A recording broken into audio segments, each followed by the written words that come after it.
evening.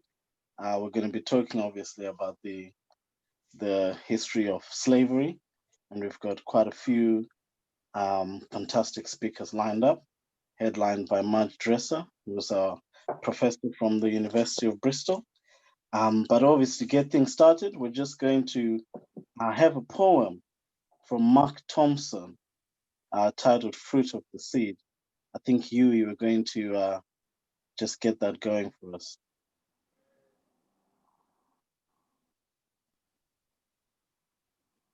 I'm just getting it going now. Lovely.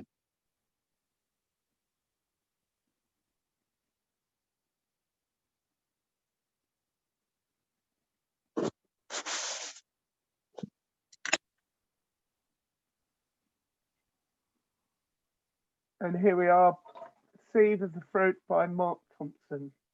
Thank you so much.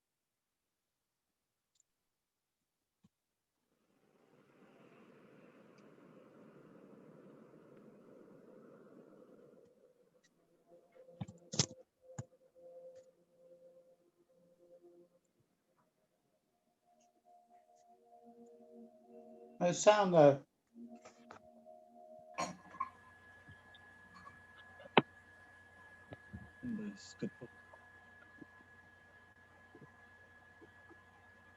Tell tales about those who once walked between them, the scenes that they'd not so much seen as absorbed with the salt of the spray and the tears shed in the triangular trade in which so many souls were bought and sold, young and old alike, back in the days when the darker fruit of the tree of humanity were just another commodity to be transported for an unfeasibly large profit on a disgracefully small fee.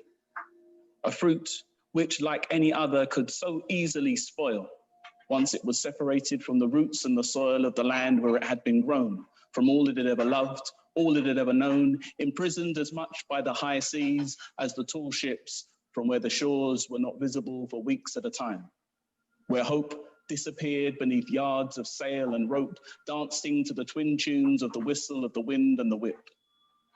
There are so many more than 9 tales to be told, including those of the weak, the sick, and the unbreakably bold who could not be cowed between stern and bow and rebelled somehow despite the shackles.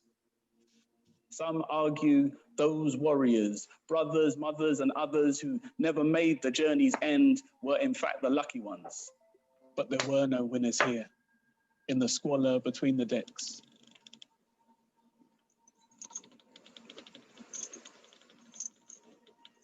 For most, just unending fear and punishment for the crime of not dying.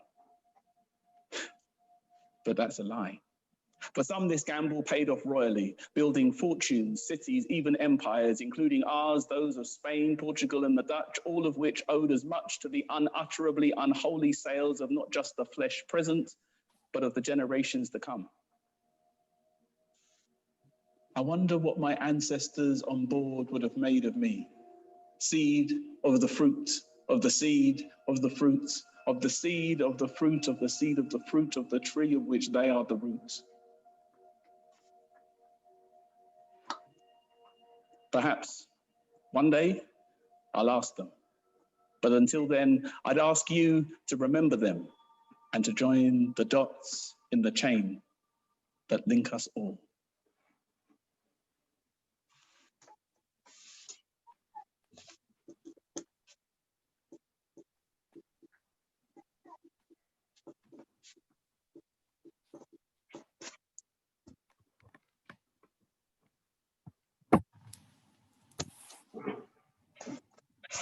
That's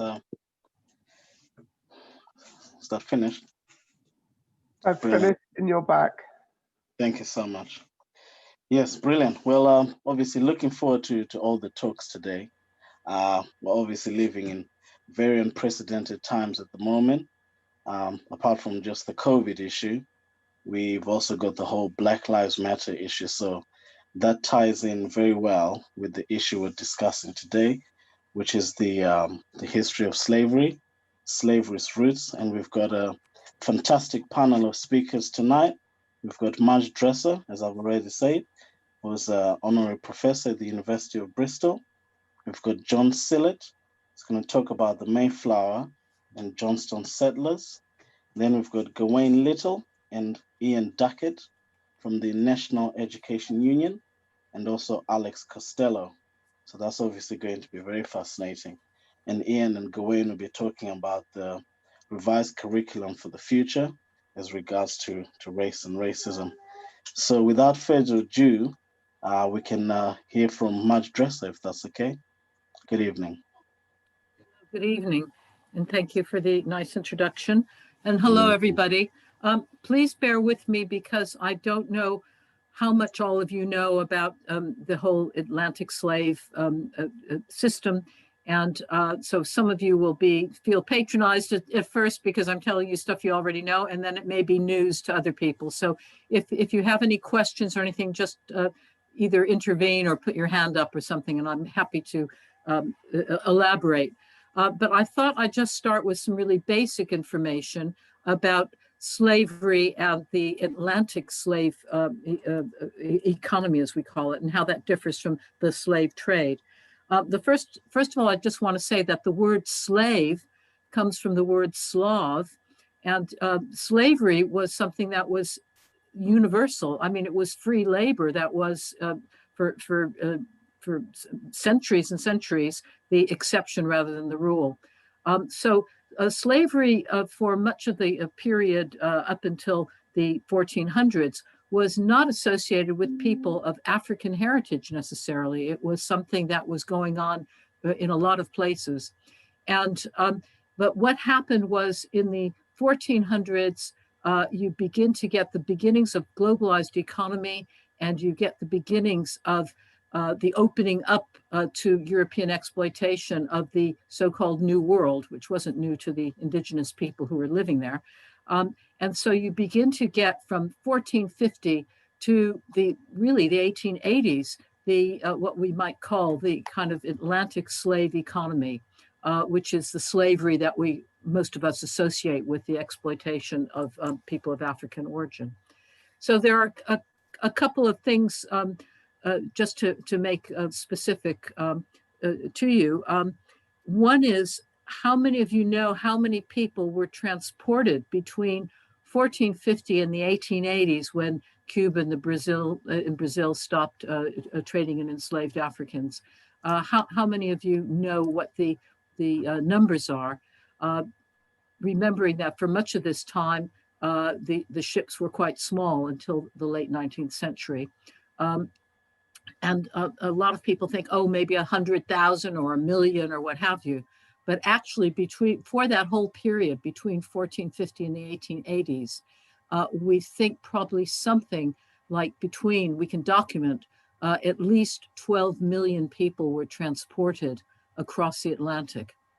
And that does not count all the people who died en route to the slaving coasts of West Africa to be transported. So we're talking about a huge movement, unprecedented movement of people, which competed in numbers with other slave trade, slavery trades that were also existing at the time: the sub-Saharan African slave trade to North Africa, the indigenous slavery that was practiced in West Africa, the kind of slavery that was elsewhere in China, what have you. But it was the opening up of the Atlantic slave economy that really set the scene for what we now understand as slavery today.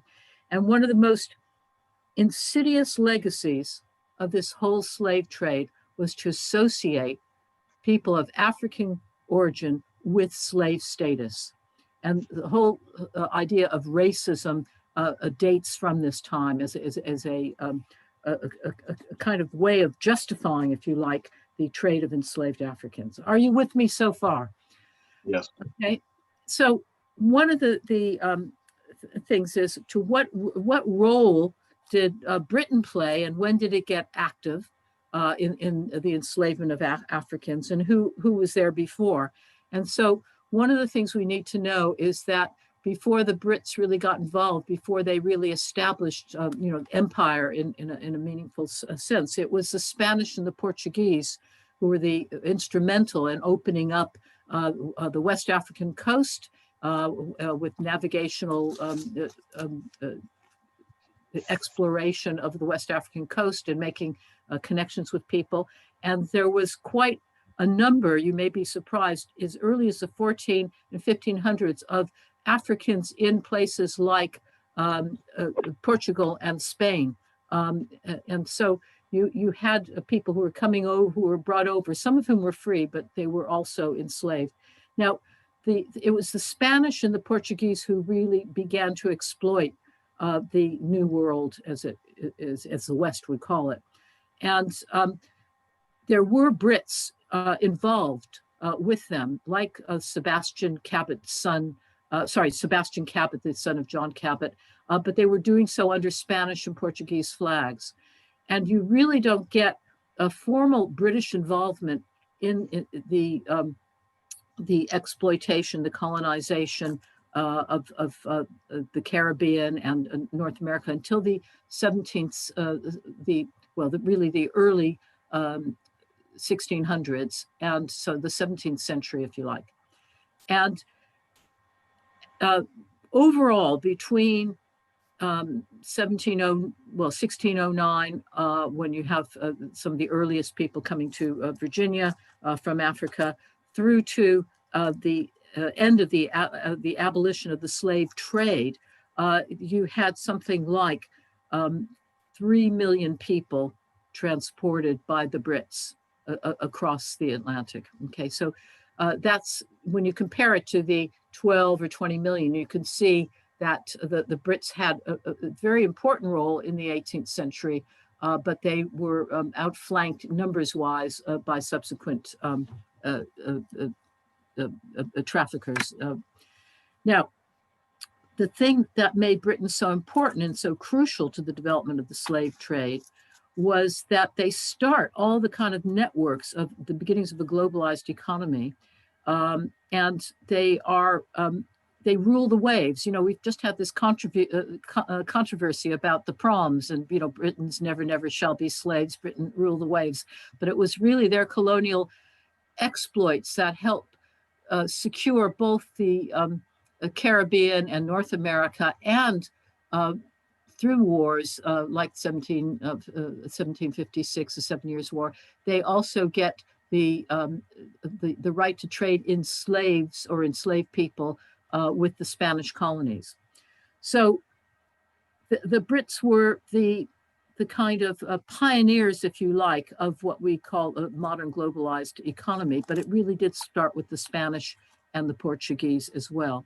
So the difference between the slave trade, and I don't like to use that term slave trade, I'd like to talk about the trade in enslaved Africans to preserve their humanity, you know, they are people. That really, the trade in enslaved people under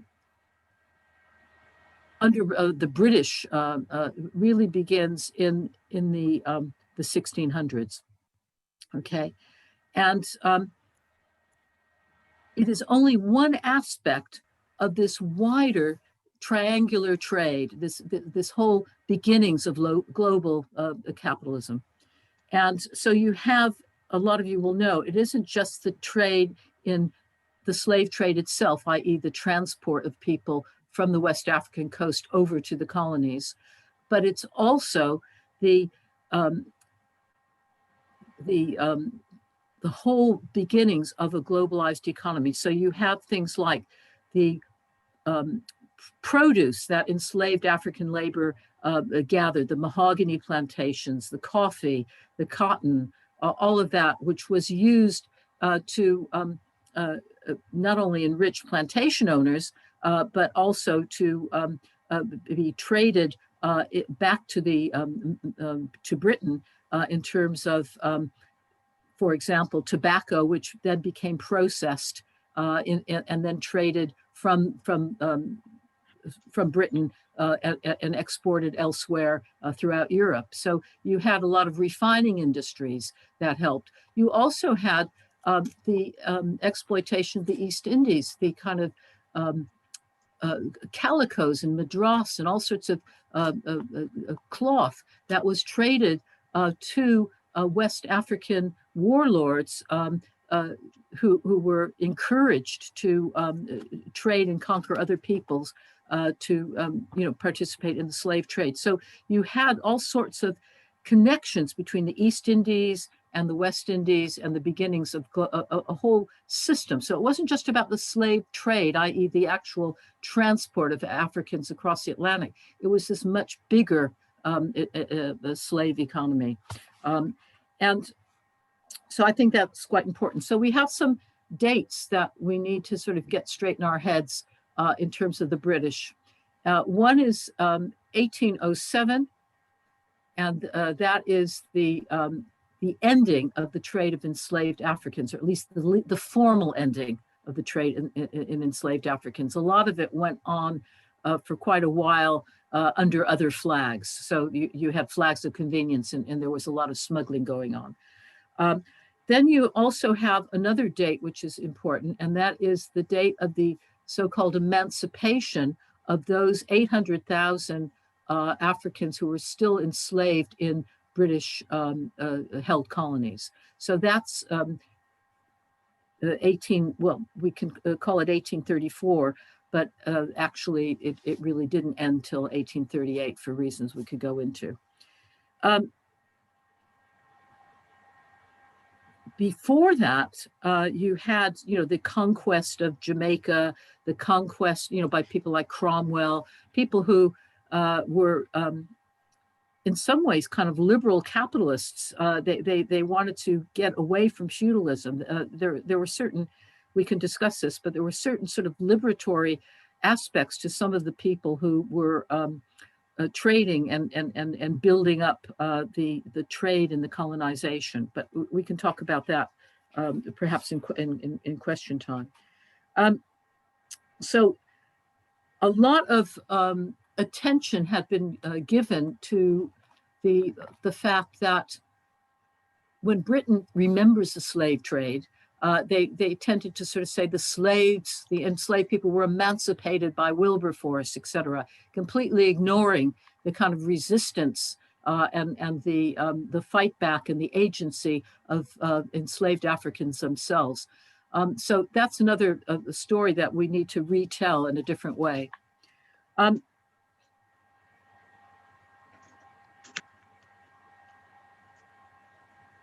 I think in terms of, and it's something that's already been mentioned in the poem, what does East Anglia have to do? Does it have, to do with all of this, all these developments?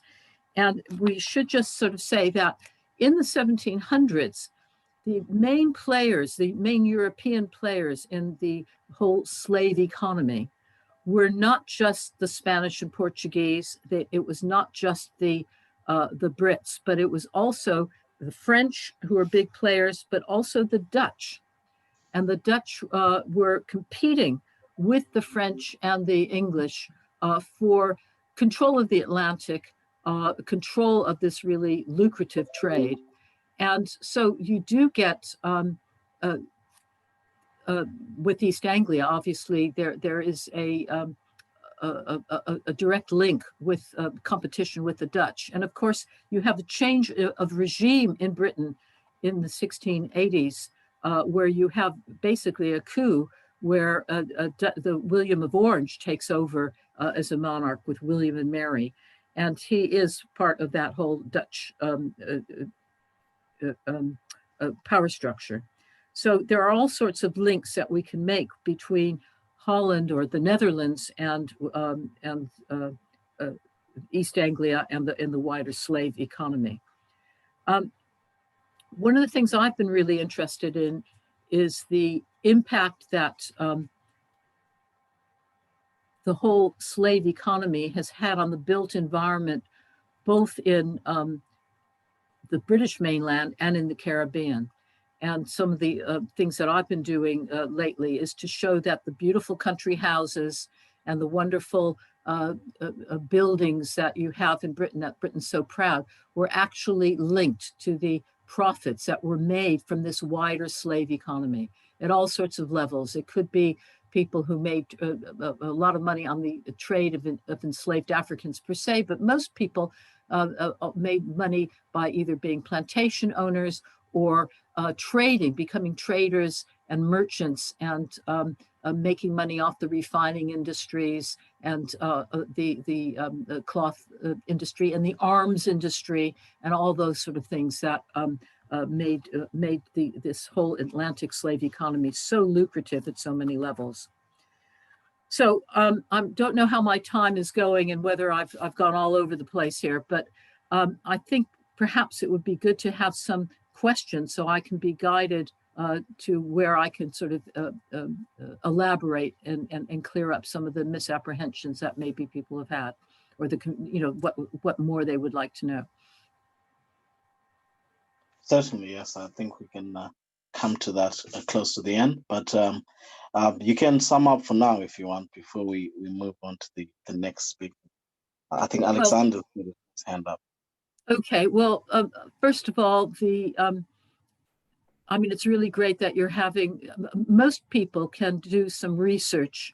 If you're living in East Anglia, the research you can do, because you may know about a particular place, you may know about a particular family, you may have your own family history where you've heard, legends or folk tales or what have you.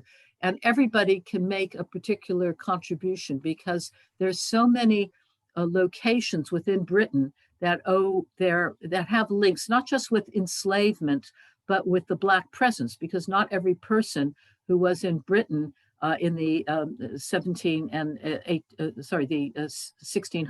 1700s was necessarily enslaved. There were some people of color who were not, or who had been earned status, like Equiano, that perhaps a lot of you know about.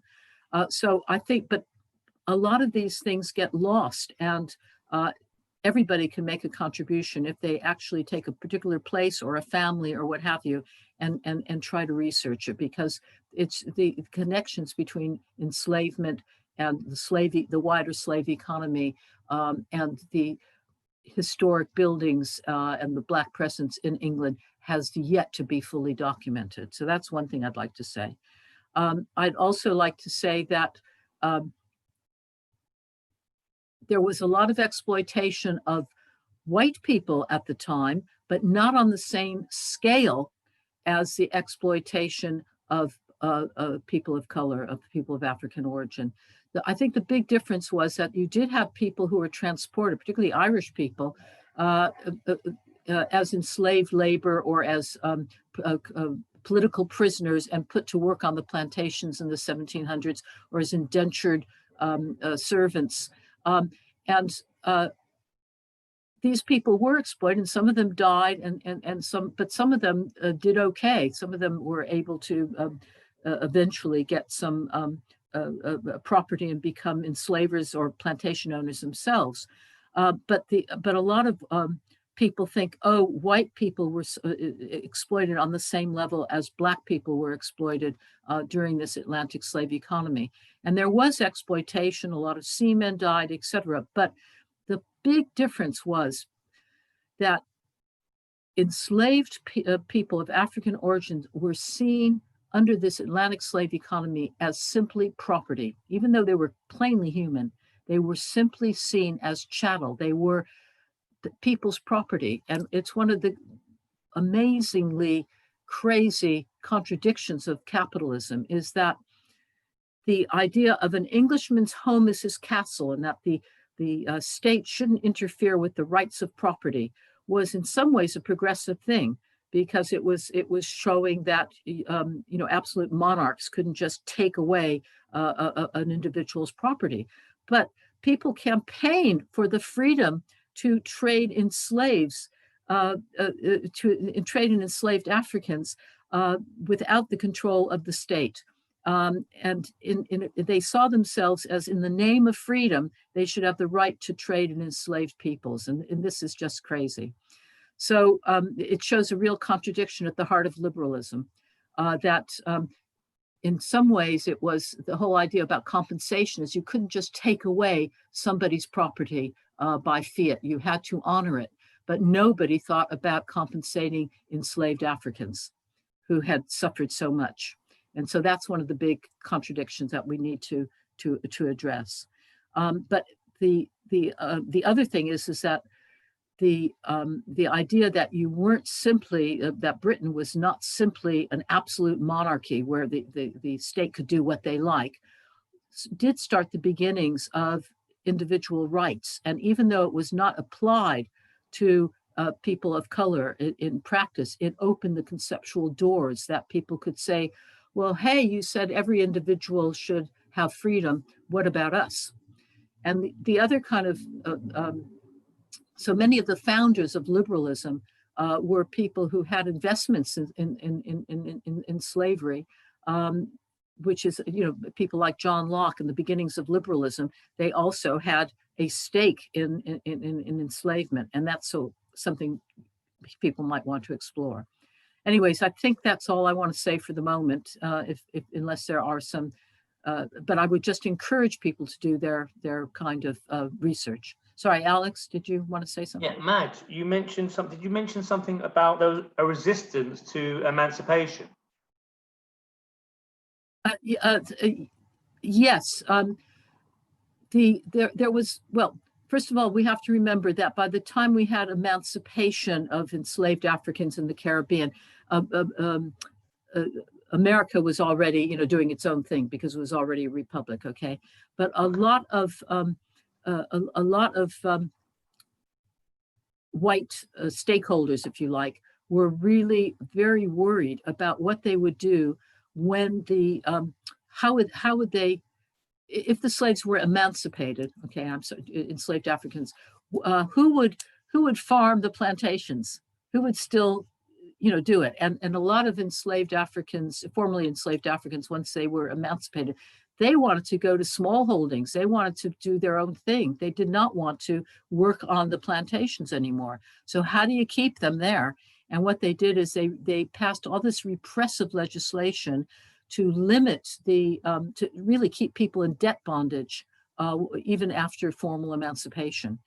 And what's so fascinating to me is that a lot of the cess laws that maybe some of you remember were during the 1980s, a lot of people in Britain, particularly Black people, were sort of brought on vagrancy charges and arrested without, they were arrested or taken by the police and basically harassed. Well, that kind of legislation meant that if you were, loitering around, you might be a vagrant and then you could be interrogated by the police. That was very much parallel to the kind of legislation that was being inflicted on newly emancipated people in the 1830s on the plantations in the Caribbean. So there's a kind of connection between the kind of legislation that was controlling people in the Caribbean with the kind of things that was brought against both white unemployed people on the British mainland, and then by the 1980s was used to harass Black youth. So there's a continuity. What I'm trying to say is that if you look at what's happening in the Caribbean and you look at what's happening in Britain, both in the 1820s and 1830s, when you had a lot of unemployment and unrest after the Napoleonic Wars, and then what was happening in the 1980s, you'll see continuities. And that's something that we can pack. And we need to have joined up thinking that we liaise with people in the Caribbean, we liaise with people in Canada, and where a lot of Black loyalists were escaped to. And we do joined up thinking. We talk with people who are either in Britain now, but have those African or Canadian or Caribbean connections. And we also talk to scholars and people who are, we can connect with virtually, who are in West Africa and with the Caribbean as well, because you're going to find a lot of surprising connections. Does that make any sense? I'm being a bit garbled, but do you get my drift? Yeah. Oh, sorry, there's a new message from, oh gosh, I've just come out of my Zoom. Oh, what have I done? Right. Oh, God. Sorry, guys. Here we are. Oh, thank God. Sorry, can somebody, are there any other questions or? So I can't see. Yes? Can you unmute yourself? Can't hear you. Yeah. You rightly talked about the way in which it was the slave revolts themselves that actually brought about the end of slavery. You also talked about the other suffering that was going on, and of course the conditions of the working class of all backgrounds at the time was pretty appalling. So what about the support from the workers for the abolition movement, and what links were there between the working class in England and the slave leaders and revolts? Right. Well, before you just raised something that I'd like to address is that the resistance on the part of Africans. I mean, one of the things that really there were so many slave revolts. When I first started studying this like 30, 40 years ago, there was not much documented on the numbers of the revolts of people on board ships, slave revolts, people who, it wasn't just sort of outward revolts against slavery like rebellions, et cetera. It was foot dragging, it was stealing, it was, there are all sorts of ways to resist, doing your thing for the master, okay? But not necessarily, people were not always questioning the institution of slavery itself, even enslaved Africans, because they, for example, the Maroons, they had in Jamaica, they had a pact with the British, because they were such great guerrilla fighters, to return enslaved Africans who had escaped back to the authorities in exchange for having their own sort of autonomous regions. So the legacy of the Maroons wasn't always as it's been romanticized.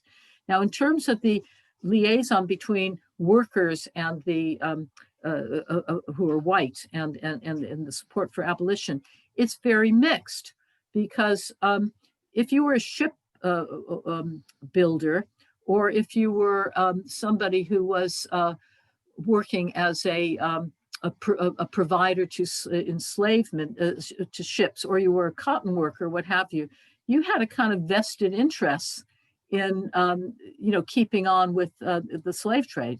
So you can't just generalize about, oh yes, all the workers, all the white working class were for abolition. Some were and some weren't, because some people saw they had their jobs at stake if they, if the slave trade ended. So it really depends on which constituency you're talking about.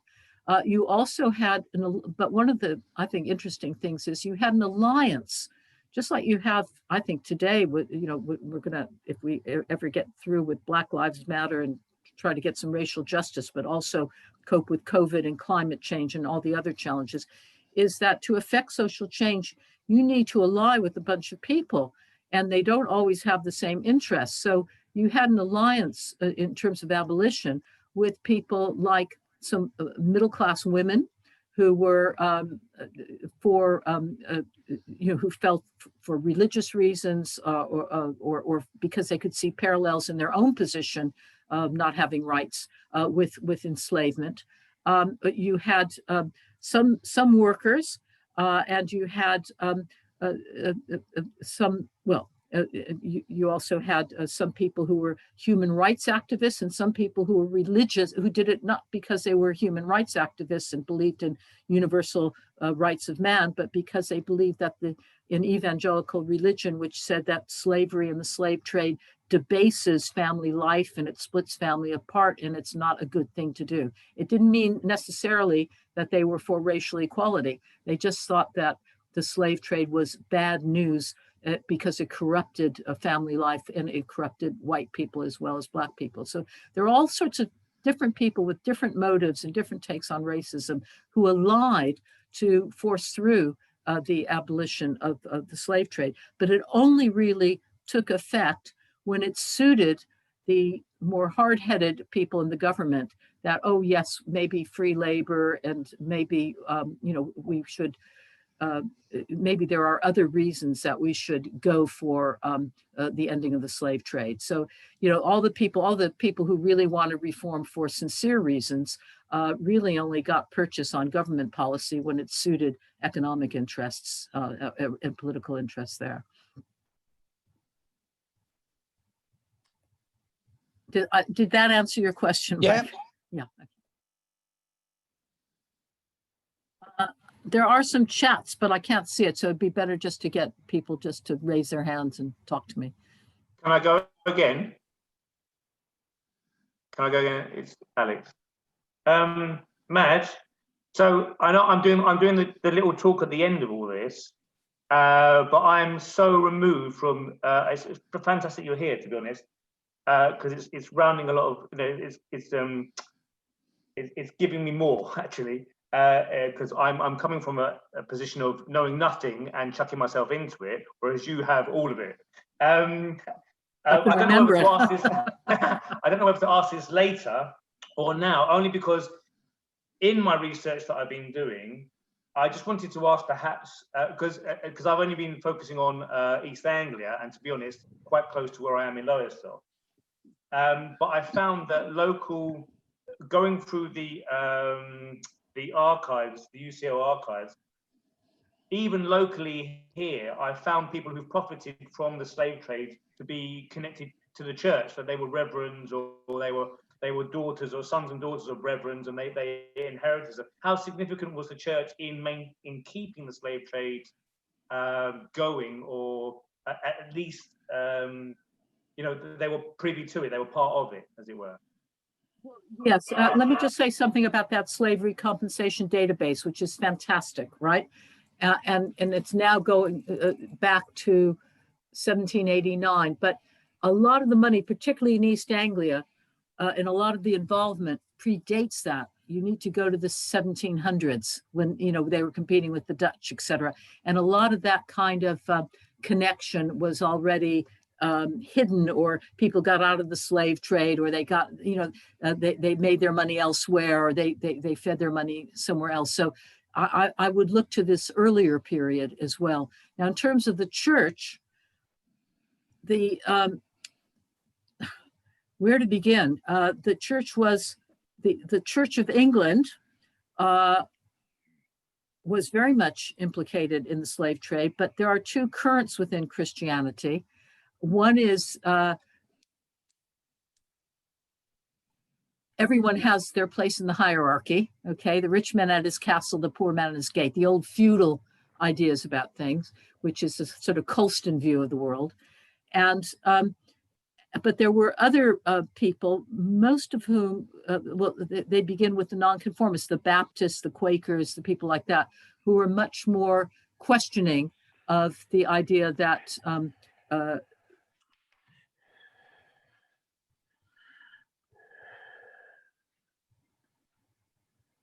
sorry, I've just lost my thread a little bit. Let's just say that the church was complicit, the Anglican church. There were people who were rebels there, particularly by the time the evangelical movement starts to affect them, and then you get evangelicals against the slave trade. But in the 16 and 1700s, the church was very much implicated, okay, in preserving it, because there were all sorts of biblical justifications, you know, that were utilized in order to, you know, like the curse of Ham. I don't know whether you know about these justifications. Oh, the fact that Noah, one of his sons, Ham, saw his father drunk and naked and laughed at him. And so Noah put a curse on him and said, you will have to serve all your other brothers in perpetuity. And Ham is identified with Black people and the Cushites. It's all a bit complicated. And that was used as a justification for enslaving Africans. Okay, so that was something that was trotted out when because there are two currents within Christianity, aren't there? The fact that, you know, it's universal, everybody could be saved, or you should listen to your betters and not question things. And those two different currents within Christianity were utilized by different groups in different ways at different times. So I'm happy to talk about that with you in more detail. But one of the things I did notice, because I did read your paper, is the Puritans are really quite interesting, because on the one hand, they were individuals who questioned this kind of feudal relationship, and they were quite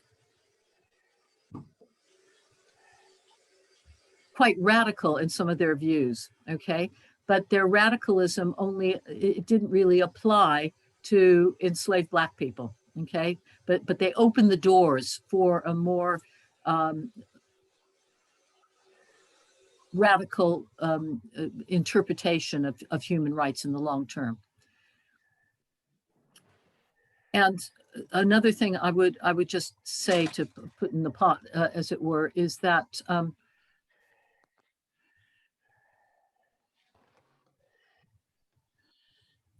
the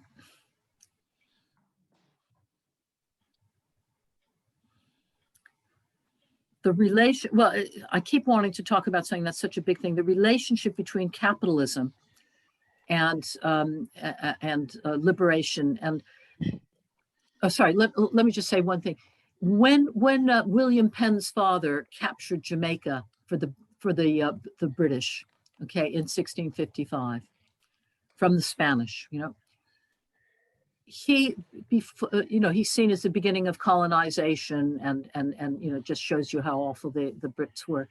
But some years before, he was actually helping to ransom or pay for the ransoms of people who had been kidnapped off the coast of Britain by the Turkish and Moroccan pirates or slave traders, who would go and sell people into slavery. So they saw, there were other people willing to enslave other people. Let's put it that way. It wasn't in the early 1700s. England hadn't really established its hegemony and its powerful. The British Empire really doesn't get established until the mid 17th, early 18th century. So it's just something to keep in mind. But we could talk about that in more detail if you want privately, okay? Does anyone else have any questions?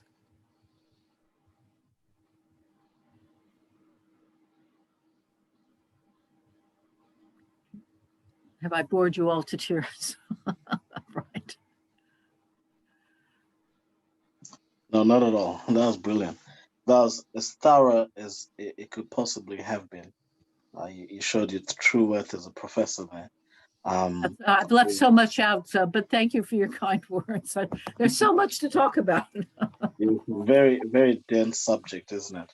But fascinating nonetheless. And I suppose it is something that I suppose people like you are going to be asked for more, because it's very topical at this point in time. So there's a lot to be learned.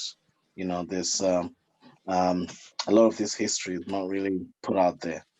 And I suppose maybe that's why we have the problems we have, because people just don't know what happened in that period.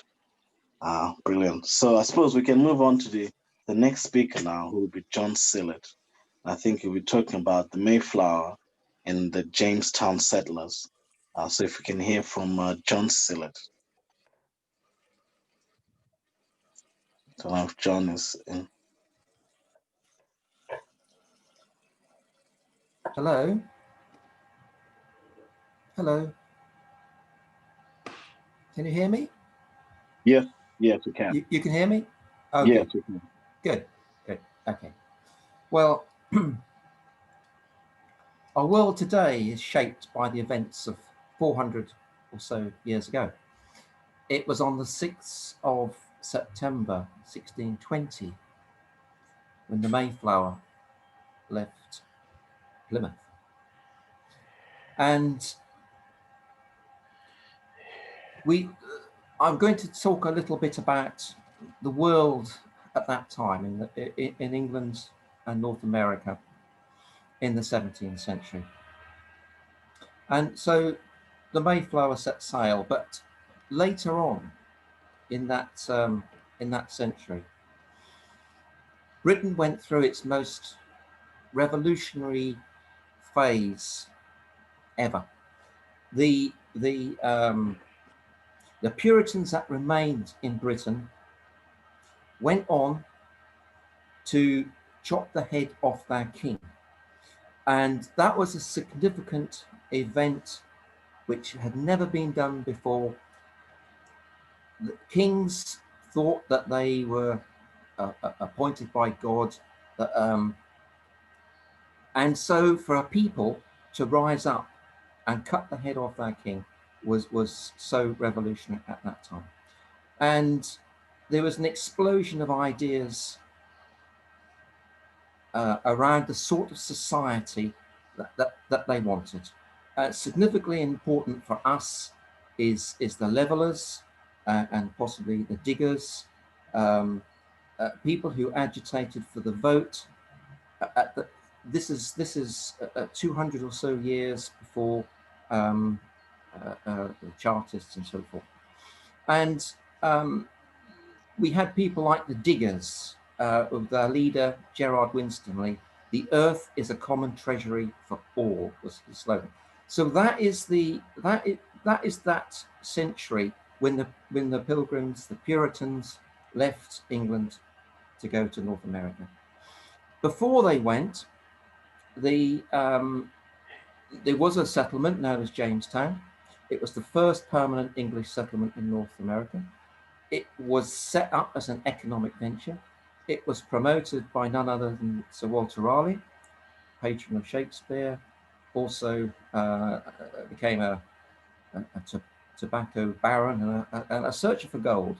So when we look back, as we've heard tonight, we can see the brutal way wealth was accumulated by the rich, and slavery and piracy funded capitalism, and that is where, and the beneficiaries of that piracy and slavery and brutality are with us today. The beneficiaries of all that are about us today.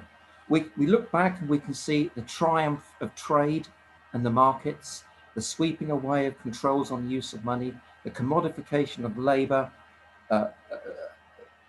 Back then, they had the collapse of subsistence farming, the rise of the lawyer, the courts, the legal system, to defend private property and to defend the land grabs by the gentry. So that was looking back. And we look around us today. We see our world today alive with protests. And of course, we're discussing this issue now because of the world's events of the Black Lives Matter, following the murder of George Floyd. It's why we're discussing this tonight. But we also look around our world today, and of course, there's the school climate strikes. We have, of course, seen 2 weeks of Extinction Rebellion protests. Everywhere you look around our world today, there's struggles against authoritarianism with Hong Kong, Belarus, Lebanon, Hong Kong, Chile, Bolivia, Philippines, Brazil. We've had the anti-austerity struggles in Europe. We've seen where the Greek people were reduced to penury not so long ago, and we've seen the Arab Spring. So I'll just say that my background, as I left school at 16, I became a apprentice draftsman. It was the 1970s.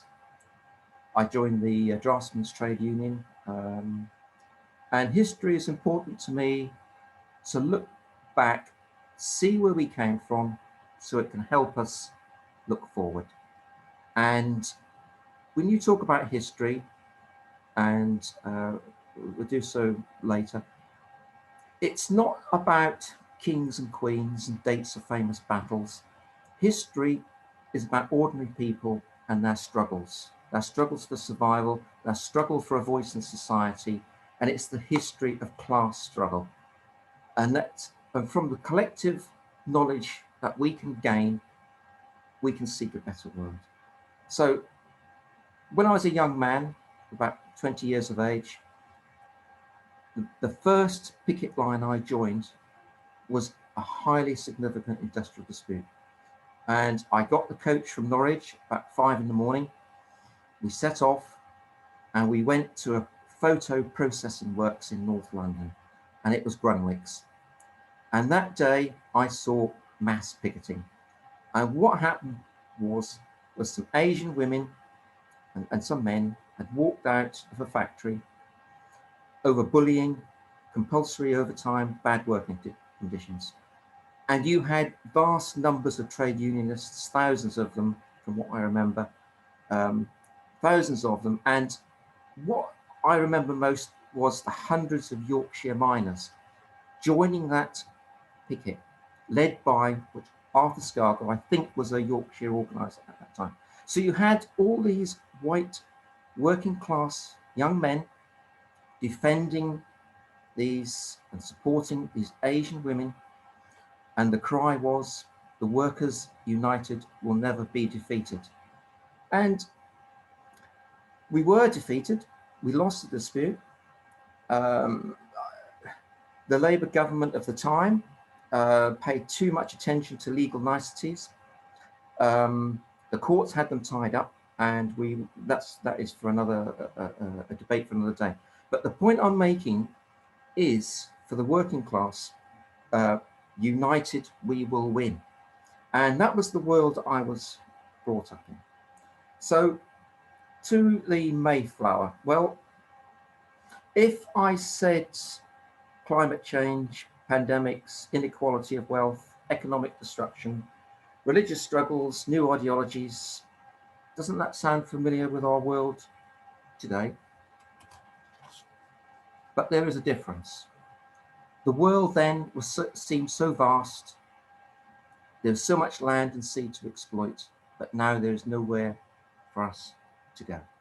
So, and I've only read last week that 2/3 of our wildlife have gone since 1970. So we've spoken a little bit about the Jamestown settlement, which was financed by wealthy investors. Gold was what they were looking for, but in the end, they couldn't find the gold. They didn't ask the right indigenous people or look in the right place, so they planted crops, and it was tobacco, for example. And so North America was colonized by two groups of people: those seeking gold and those seeking eternal life, the plantations of religion and the plantations of trade. So from my research, the Northern Mayflower group didn't use any black slaves in any numbers, but of course the Jamestown settlers did. And of course they tried to use the native Indian slaves as well, but of course they could quite easily escape.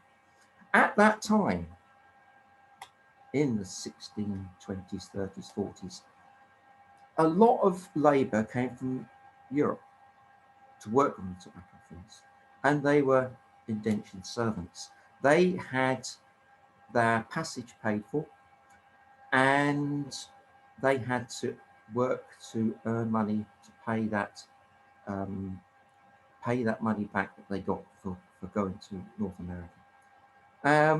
And they would perhaps be indentured for 4, 5, 7, 8 years. They were provided with food and shelter, and it was a bargain entered into their own free will of a type. But slaves, of course, had no choice in the matter. And so what you found was that you had black slaves working alongside white servants. Now, there was a point when the price of tobacco fell, and this didn't hit the wealthy establishment in North America at that time. It was it hit the poor farmers, and it hit the workers, like all crises do today. So the establishment felt they didn't need to do anything about the price fall and the suffering and that was affecting the other small farmers and so forth. And there was unrest. There was unrest. There was what was called the Bacon's Rebellion. Bacon thought that perhaps if there was an expansion of the settlements westward, they would be able to get through this particular economic crisis. But what shook the establishment was black slaves and white workers acting together against the establishment. And the establishment were frightened by that. So the establishment's response was to bring out slave codes. In other words, they would then segregate black slaves from white workers for things like they would not recognize marriage of slaves. And obviously, slaves had no property rights. It was illegal to teach slaves to read. Slaves couldn't assemble in any numbers without a white person being present. So from then on, there was racial segregation. Now, those points can be discussed later. I won't be able to stay too much longer after my piece, unfortunately. But one or two other points I want to make, and locally to Norwich. One of the campaigners against slavery was Elizabeth Fry. Elizabeth Fry came from Norwich and was part of the Gurney banking family. And the Gurney family came to England. I can trace their history. They came to England with William the Conqueror, and they were given lands for that successful invasion. So you have the Gurney banking family. They came over with William the Conqueror and stole the Anglo-Saxons' land. They then did very well through sheep farming and banking, and set up the Gurney Bank. Now, Elizabeth Fry, the abolitionist, was part of that family, and obviously lived off funds, money, from loans to slave plantations. So it's an irony, isn't it? Really, it's that someone so passionate on the issue of slavery actually had her wealth and her the means to campaign from some of it from that trade. And another Norfolk gentry which is connected to the slave trade is the Walpoles, and they too, Robert Walpole became prime minister in 1700 or so, and that family came to England with William the Conqueror, and they were given estates in England, and they did well in England with our estates that they took from the Anglo-Saxons. They became investors in what was set up a company called the South Sea Company. And the South Sea Company, one of its aims was to take slaves from Africa to America. And the South Sea Company was also set up to take over the national debt. It was highly speculative. And of course, we all know the South Sea Company became a bubble. The investors who got out early were okay, and it was the investors who were in late had lost all their money and so forth. So that's two families which have benefited from stealing land, and then from the slave trade, and they because the Gurney Bank went on to become part of Barclays Bank. Where does it take us? Well, what we, as I say, we look around the world today. We see masses of people moving to question the system, and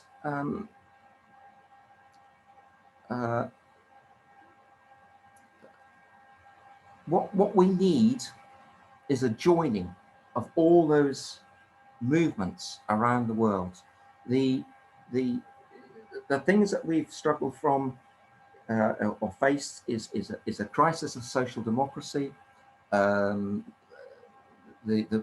we found from the 1970s onwards was that social democracy had no reforms. Had no reforms to give people around the world. Social democracy was I would suggest is a dead end for struggle and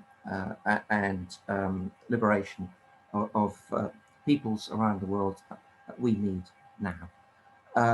Of course, there was the Russian Revolution 100 or so years ago. Again, a dead end from the perspective of turning in on itself. There was reasons why that it was not successful. So we have a world now of peoples in revolt in every continent, and what I'm suggesting is we need some sort of new international, which has an environmental program as well, to link up all struggles, Black Lives Matter, the Extinction Rebellion, the green issues, and the social justice, and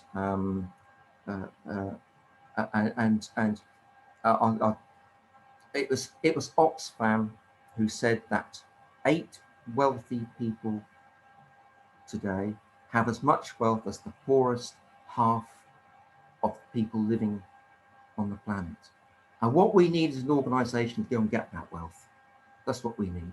We'll get that wealth, and we can have free healthcare for all. We can have education for all. We can have jobs and good lives for everybody.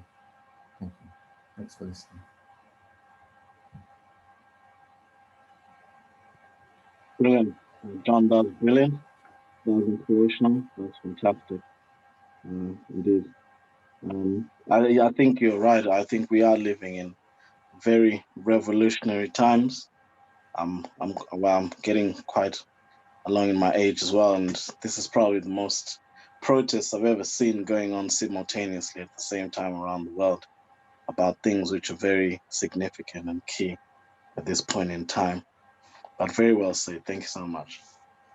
So moving on, we've got Gawain Little and Ian Duckett. They'll be talking about the revised curriculum for the future. So that's going to be quite interesting. They both members of the National Education Union. So looking forward to hearing Gawain and Ian. There you go. Thanks very much, and thank you for the invite to contribute today. Can you all hear me fine? Can you hear me? Yes. Superb. Sorry, I had a little trouble. Had a little trouble earlier on with the microphone, so just checking. I'll start by saying myself and Ian are going to divide this up. I'm going to talk a little bit from the national perspective about why we feel there really is a need for to reimagine the curriculum, and Ian's going to fill in a little bit about what that might look like on a local basis. But I'll start by saying I think our contribution will be, my contribution certainly will be quite different from those we've had so far. I'm not an historian. I'm a primary school educator. So although I do teach a bit of history, I'm not really here. I'm more here to learn and to listen about the history. But what I do want to talk about is our education system. And I want to start by saying that our education system is broken. The current COVID crisis has exposed many of the deep flaws in the system, from the narrowness of the curriculum and a lack of focus on social and emotional citizenship education, to the exam factory culture, which of course fell apart this year in terms of GCSE and A levels. We've seen scandal after scandal, all of which reinforce the need for us to reimagine our education system for the future. And nowhere is that more clear than on the question of racism, I think. Indeed, the scandals I referred to a moment ago have all had their own racial dimension. When we look at the narrowing of the curriculum and the government's obsessive focus since 2014 on British history, British geography, British literature, this narrowing has progressively pushed Black history, Black authors to the margins of the school curriculum. And there were quite a lot of protests in 2014 about that very process and what it did to our understanding of world history as a whole, but also of British history in all its dimensions. Similarly, the algorithm that was used to generate the A-level results, now thankfully overturned, had clear impact on both the class basis and the racial basis. Now, I would argue that this isn't an accident at all.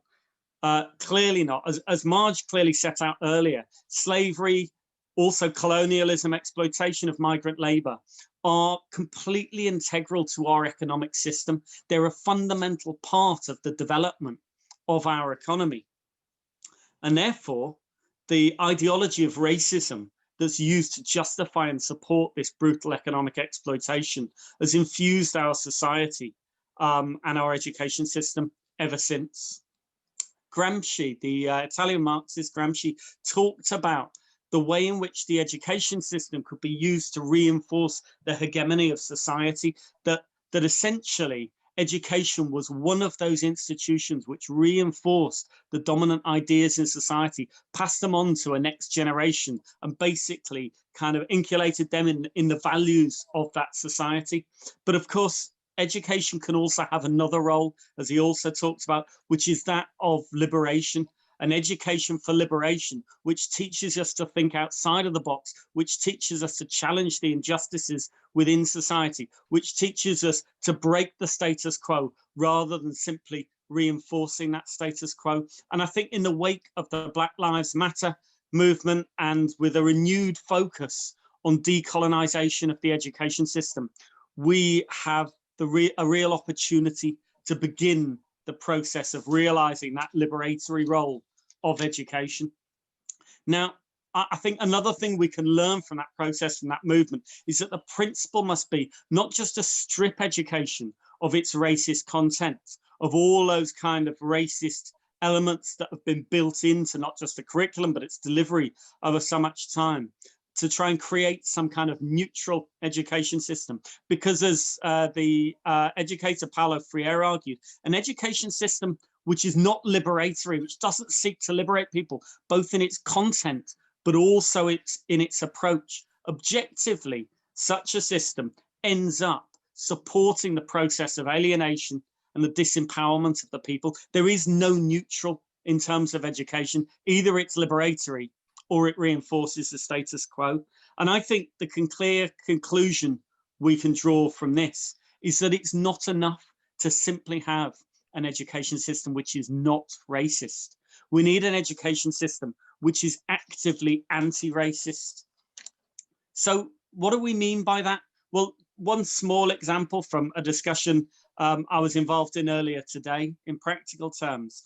It's a question I was asked earlier today. I made a comment about the need to decolonize the entire curriculum, to look beyond just decolonizing the history curriculum, the literature curriculum, but right across our entire school curriculum. And the response I got was, well, how do you decolonize a maths curriculum? History and literature, yes, of course. But what do you mean by a decolonized maths curriculum? Surely numbers are numbers, maths is maths. Well, I was particularly interested by this. I'm a primary school teacher with a special focus on maths. So, and I'm sure there are lots and lots of answers to the question of what does a decolonized maths curriculum look like. But here were some of my thoughts in response to that question I was asked. First of all, we've just said anything that attempts at neutrality within a system that is based on that ideology of racism simply means reinforcing that racist system.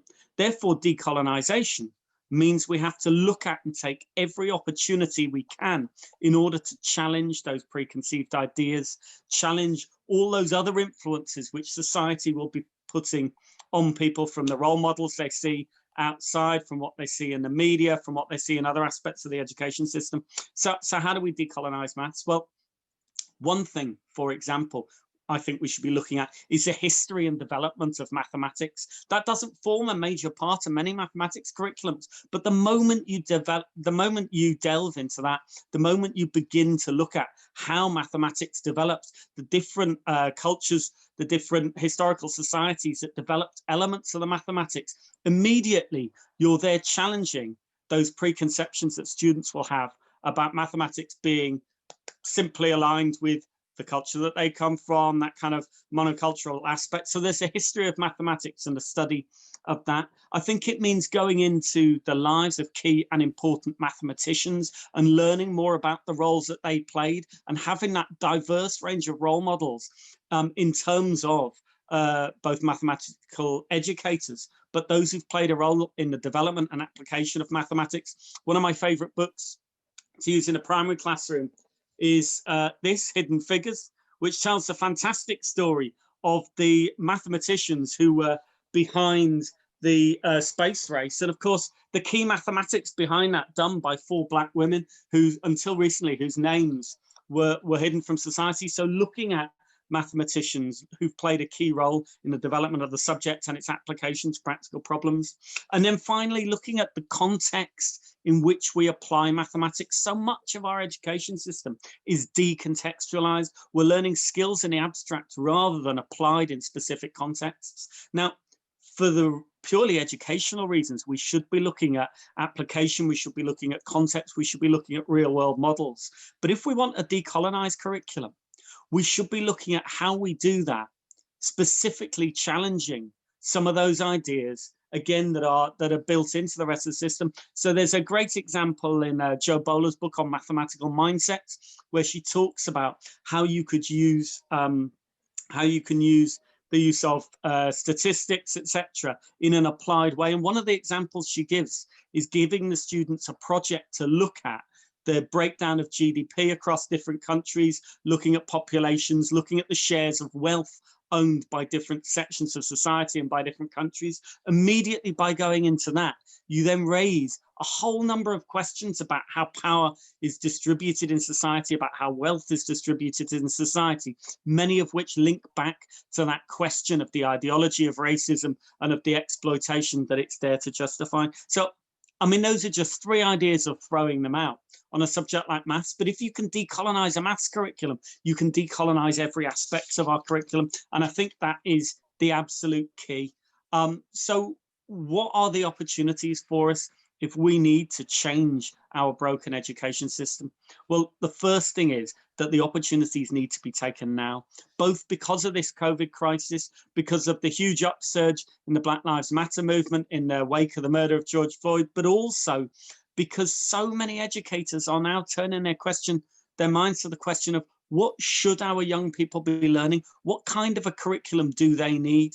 So there's now an opportunity to open up these questions. I think the second opportunity that's there is that there's a real grassroots movement around this. I've spoken at meetings right across the country where there are grassroots groups of educators looking at developing decolonized curriculums in the primary curriculum, in the secondary curriculum. They're starting to share a lot of that material. And within the National Education Union, we're looking at building a hub where we can bring a lot of that material together and share those ideas across the union. So there's a number of grassroots groups working all over the country on this, and I think we need to tap into that. But the third opportunity, which I think is massively important, is the work the union's been doing centrally around the NEU's anti-racist charter. This was launched recently, so a charter that's been launched during COVID, but it is a long project of work that began before that, led by Daniel Kabedi, who was until recently our executive member for Black members, but is now from September took over as Senior Vice President of the Union. Recently launched, along with the staff of the Union working in the department, the NEU's Anti-Racist Charter, which gives us an opportunity to bring together a lot of this work under one banner and to link it. So I think the opportunities are there. What we would really like to do is to link with educators and with others across the country in order to bring these projects together and to give our students, all of our students, the curriculum that they really need and that they really deserve. And I'll hand over to Ian to talk a little bit about what Norfolk are doing on this question. Thanks very much. Thank you. Thanks, Gawain.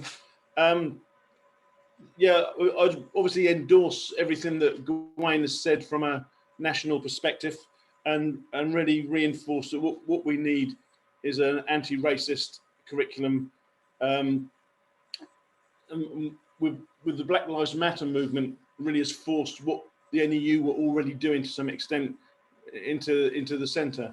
And my subject background as a teacher is as an English teacher, and I'm many years ago, probably about 30 years ago, was engaged in what was a very liberating project for the English curriculum, and it was called Language Across the Curriculum, and it was a recognition really that people don't just learn about the way they use language in English lessons. In fact, that's probably often the worst place for them to be learning it.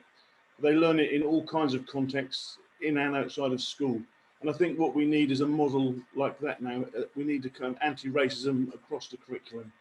It's not, as Gawain said, it's quite easy to see how you might have an anti-racist slant and a decolonisation slant in subjects like English and history. But maths, as Gawain has illustrated, also has a role to play. I've always, for many years, been kind of very troubled by maths teachers saying the kind of things that some of what Gawain referred to, because to me it's just as easy to come up with a mathematical problem that is about why more black people are dying of starvation in the world, or why there are more cases of COVID among BME communities. It's easy to apply number to that, just as easy as it is to say why if Tony has 5 sweets and gives 3 of them away, how many has he got left? It's just a matter of context. And if we have a maths curriculum that is contextualized in the real world, then we can, we can apply that to, as Gawain said, to any subject.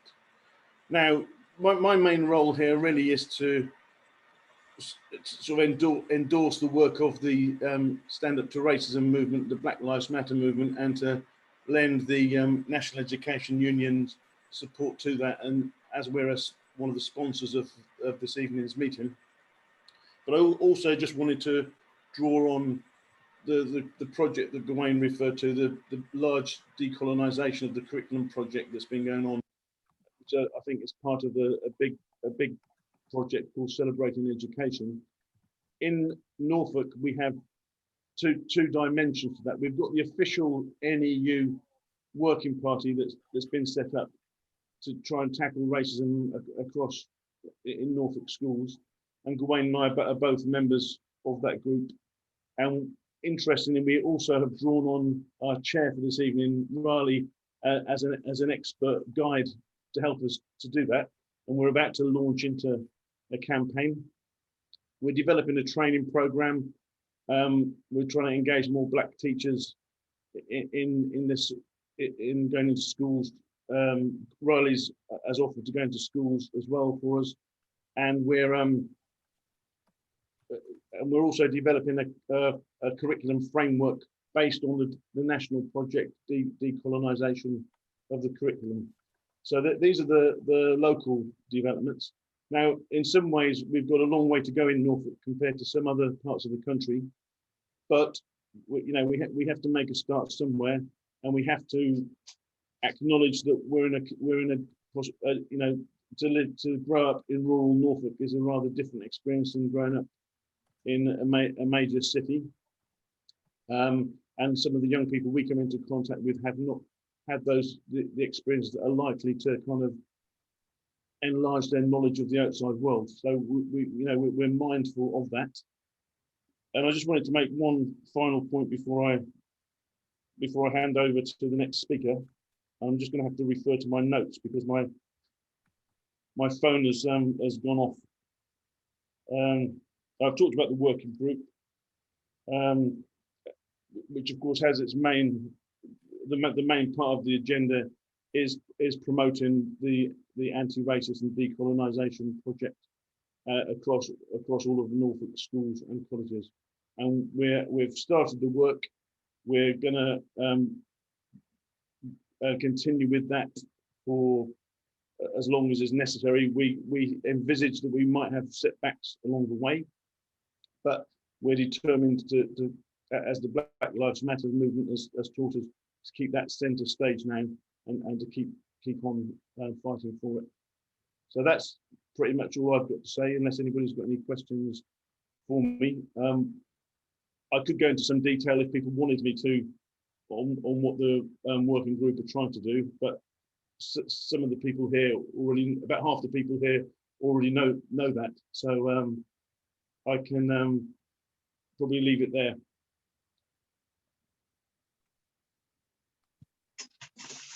That's fine. Just wanted to say, first of all, fantastic. And I was going to say as well to Gawain that it's really inspirational what he was saying there. As an educator, my son's just started school last week, and you see how big a thing is, because you're putting your child's mind in the hand of other people, and what world are they going to create for that young person? So it's really inspiring to hear what you're saying, and I say Godspeed to you with the work you're doing. And yeah, it was really amazing to hear. And Ian as well, thank you for sharing this evening. Yeah, it's a massive subject, this whole issue of decolonizing the curriculum. So it's a brave new world, I'd say, we're moving into. So thank you very much, guys. What I meant to add at the end, when I lost my phone, went off, so I missed my last point, was that Riley has contributed along with me for an article that's going to appear in the Norfolk National Education Union newsletter, which will be going out probably next month. So thanks to you for your inspiration and work on that, Riley. You're welcome. Yeah, it's a big subject. I'm happy to do whatever I can, really. So excellent. I think next we've got Alex Costello. We'll be digging into the archives and of the slavers and the abolitionists in East Anglia. So quite interested to hear more about that. Alex, over to you. Thank you. Yeah, nice one. Yeah, thanks for Richard for giving me this kind of role. Thanks for that, and obviously the invite to do this. Yeah, like Gowan and Ian, I'm a teacher. I'm part of the NEU. I spent 15 years teaching in Tottenham in North London, and I've just personally, I've moved with my family to Lowestoft. I've known it all my life, family holidays and that stuff, and I took the opportunity to move up and live by the beach. Again, so I'm not a historian. Again, I know that's been said. I'm not really a researcher, but I took this opportunity now, given the fact that I live here now up in North Suffolk, to take a little bit of a personal journey in terms of relating it to myself in terms of slavery and the abolition of slavery, in terms of how it actually affected this. So yeah, there's like loads of stuff. I think a little bit like what Madge was going on about. There's loads of stuff, and I've got loads of stuff out there. I just want to share my screen with you so I can do something. Let's share that, and I'm trusting that you can see what I'm doing. Can you see what I'm doing?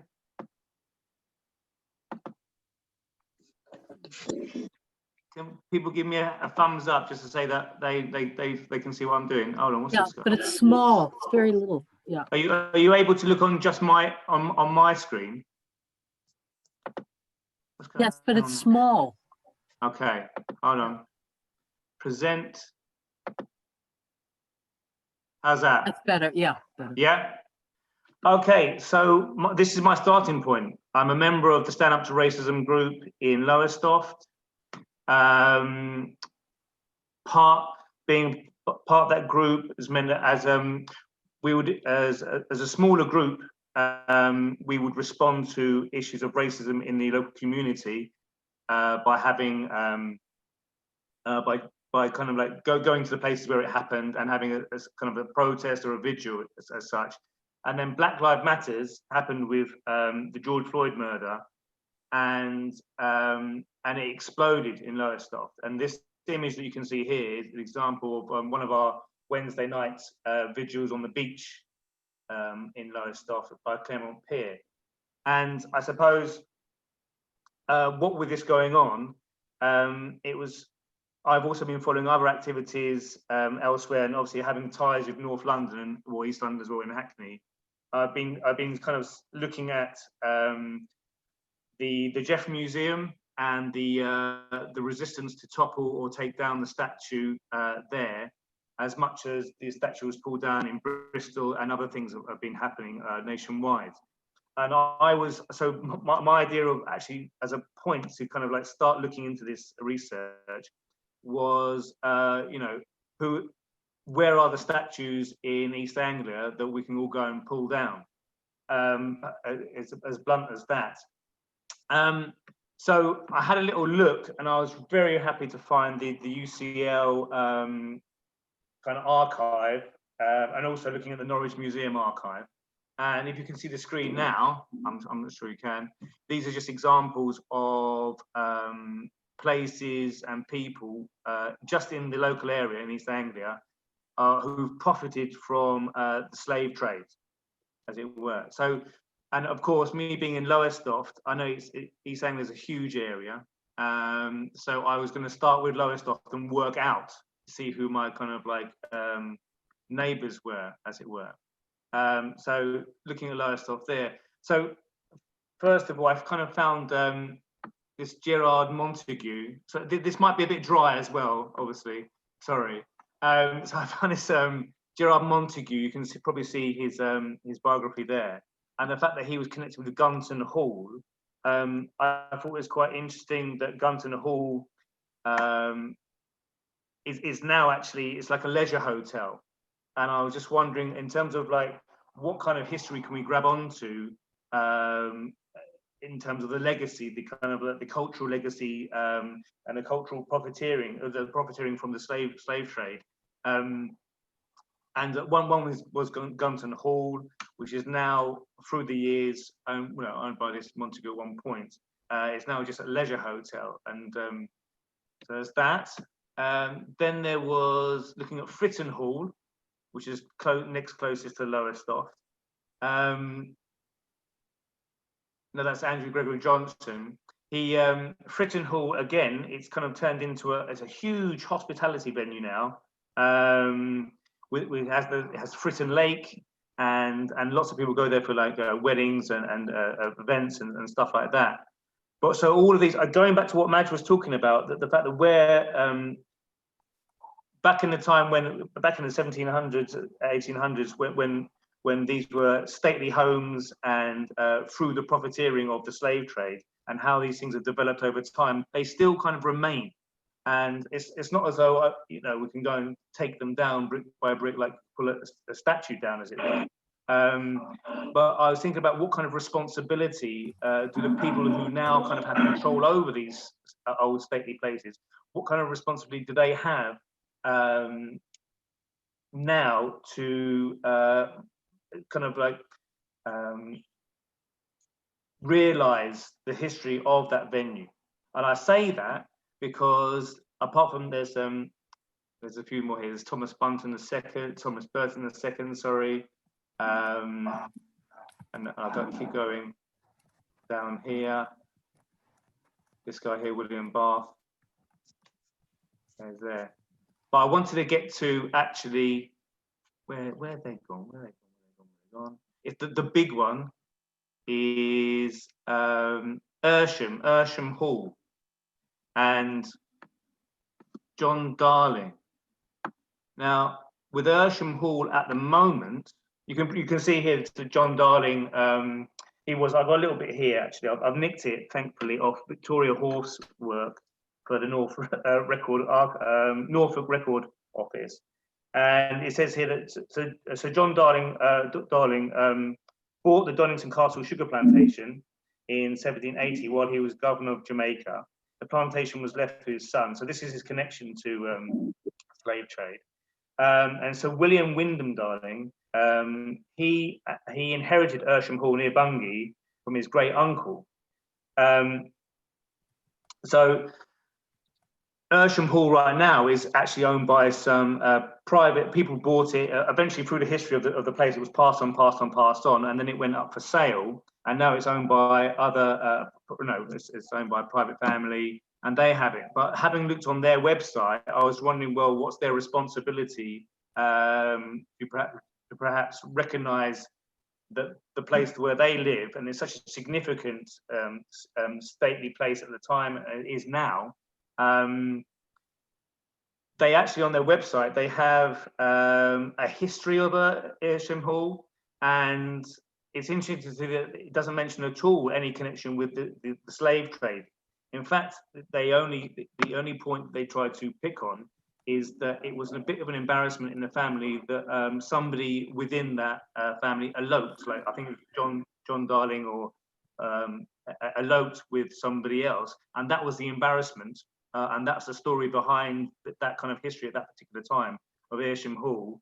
And there's no actual talk of the slave trade at all.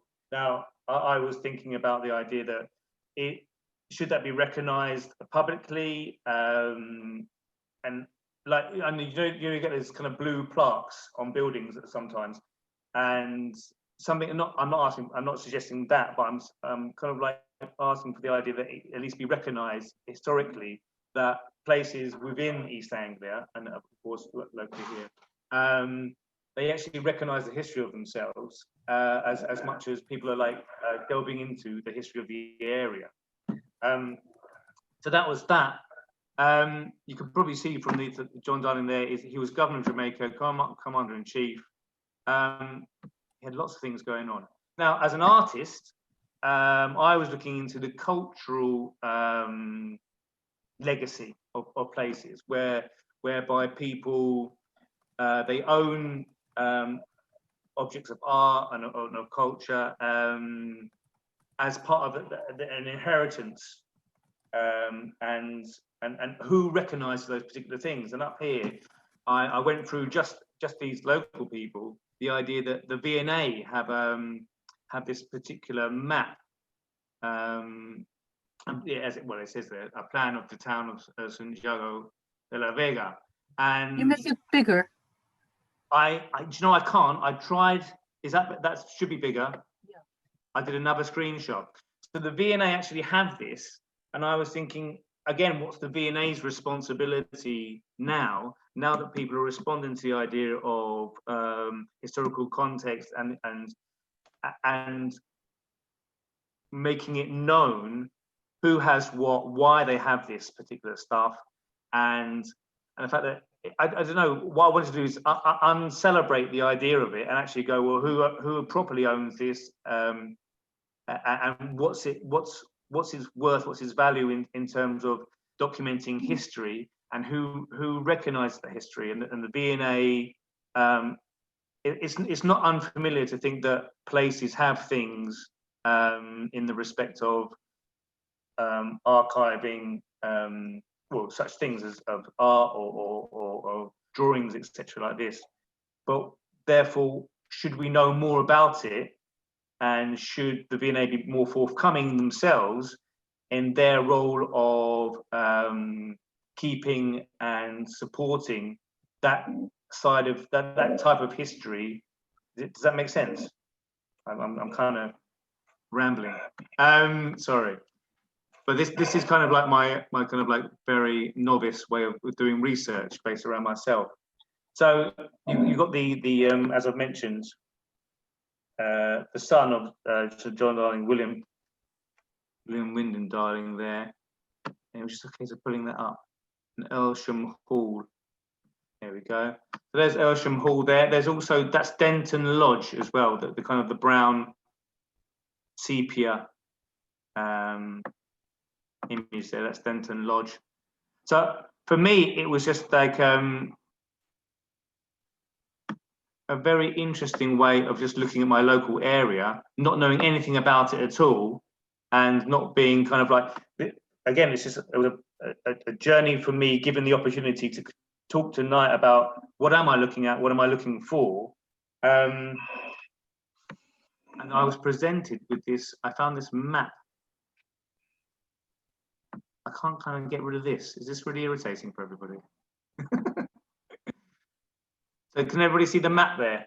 There's from the Norwich Museum archives. So this map that kind of wanted to kind of show where particular people were from and such like this. And I just wanted to read from Victoria Horse, Norfolk Record Office, some of the things she's said. So Norfolk had many connections to the slave trade, both as supporters of the practice and in the campaigning for its abolition. By the 18th century, plantations had become a lucrative business, and some families in the country were benefiting from the use of slave labour. Richard Bunn of Mileham, near East Dereham, Dereham, yeah, okay, owned slaves on the island of Nevis in the Caribbean. It's from here that in his will of 1783, it states that his will allowed Kitty, who was, it's in quotes here, it says, a Negro woman, and her oldest daughter, Bathsheba, to be freed and no longer slaves. But all Kitty's other children were left to his son, Richard. And this is one theory, it suggests that perhaps that Bathsheba was in fact Bunn's daughter, as a reason for her to be freed, but no others. I go on to which property is this? This is all right. No, this is just the history of a guy called Richard Bunn of Mileham, who owned slaves on the island of Nevis in the Caribbean, and he freed what seemed to be his partner and the child they had together. But quite common. The remaining children were kept as slaves. Okay. It's going back to that. I also wanted to point out, which is something that I wanted to ask Madge to talk about later, was the apprenticeship scheme, as it were. So slaves were being, because of the Abolition Act, slaves were being freed ish. But the idea that they were then becoming apprentices. And I think that was referred to earlier in the idea of that you mentioned the debt bondage, Madge. Is that a similar thing? No, it's a bit different. The apprenticeship system was that all young people were freed, but the people born into slavery had to serve an apprenticeship, i.e., they wouldn't be, they were formally basically still enslaved, and there was a big campaign against that to stop it. They could be flogged for leaving the plantation or put on the wheel and all sorts of terrible things. So not on the rack, but on the, I've got some PowerPoints I can give you about that. But the apprenticeship system is something that was to try to delay the formal emancipation of these workers that they wanted to keep on the plantations, basically. Yeah, they're just trying to still kind of move it.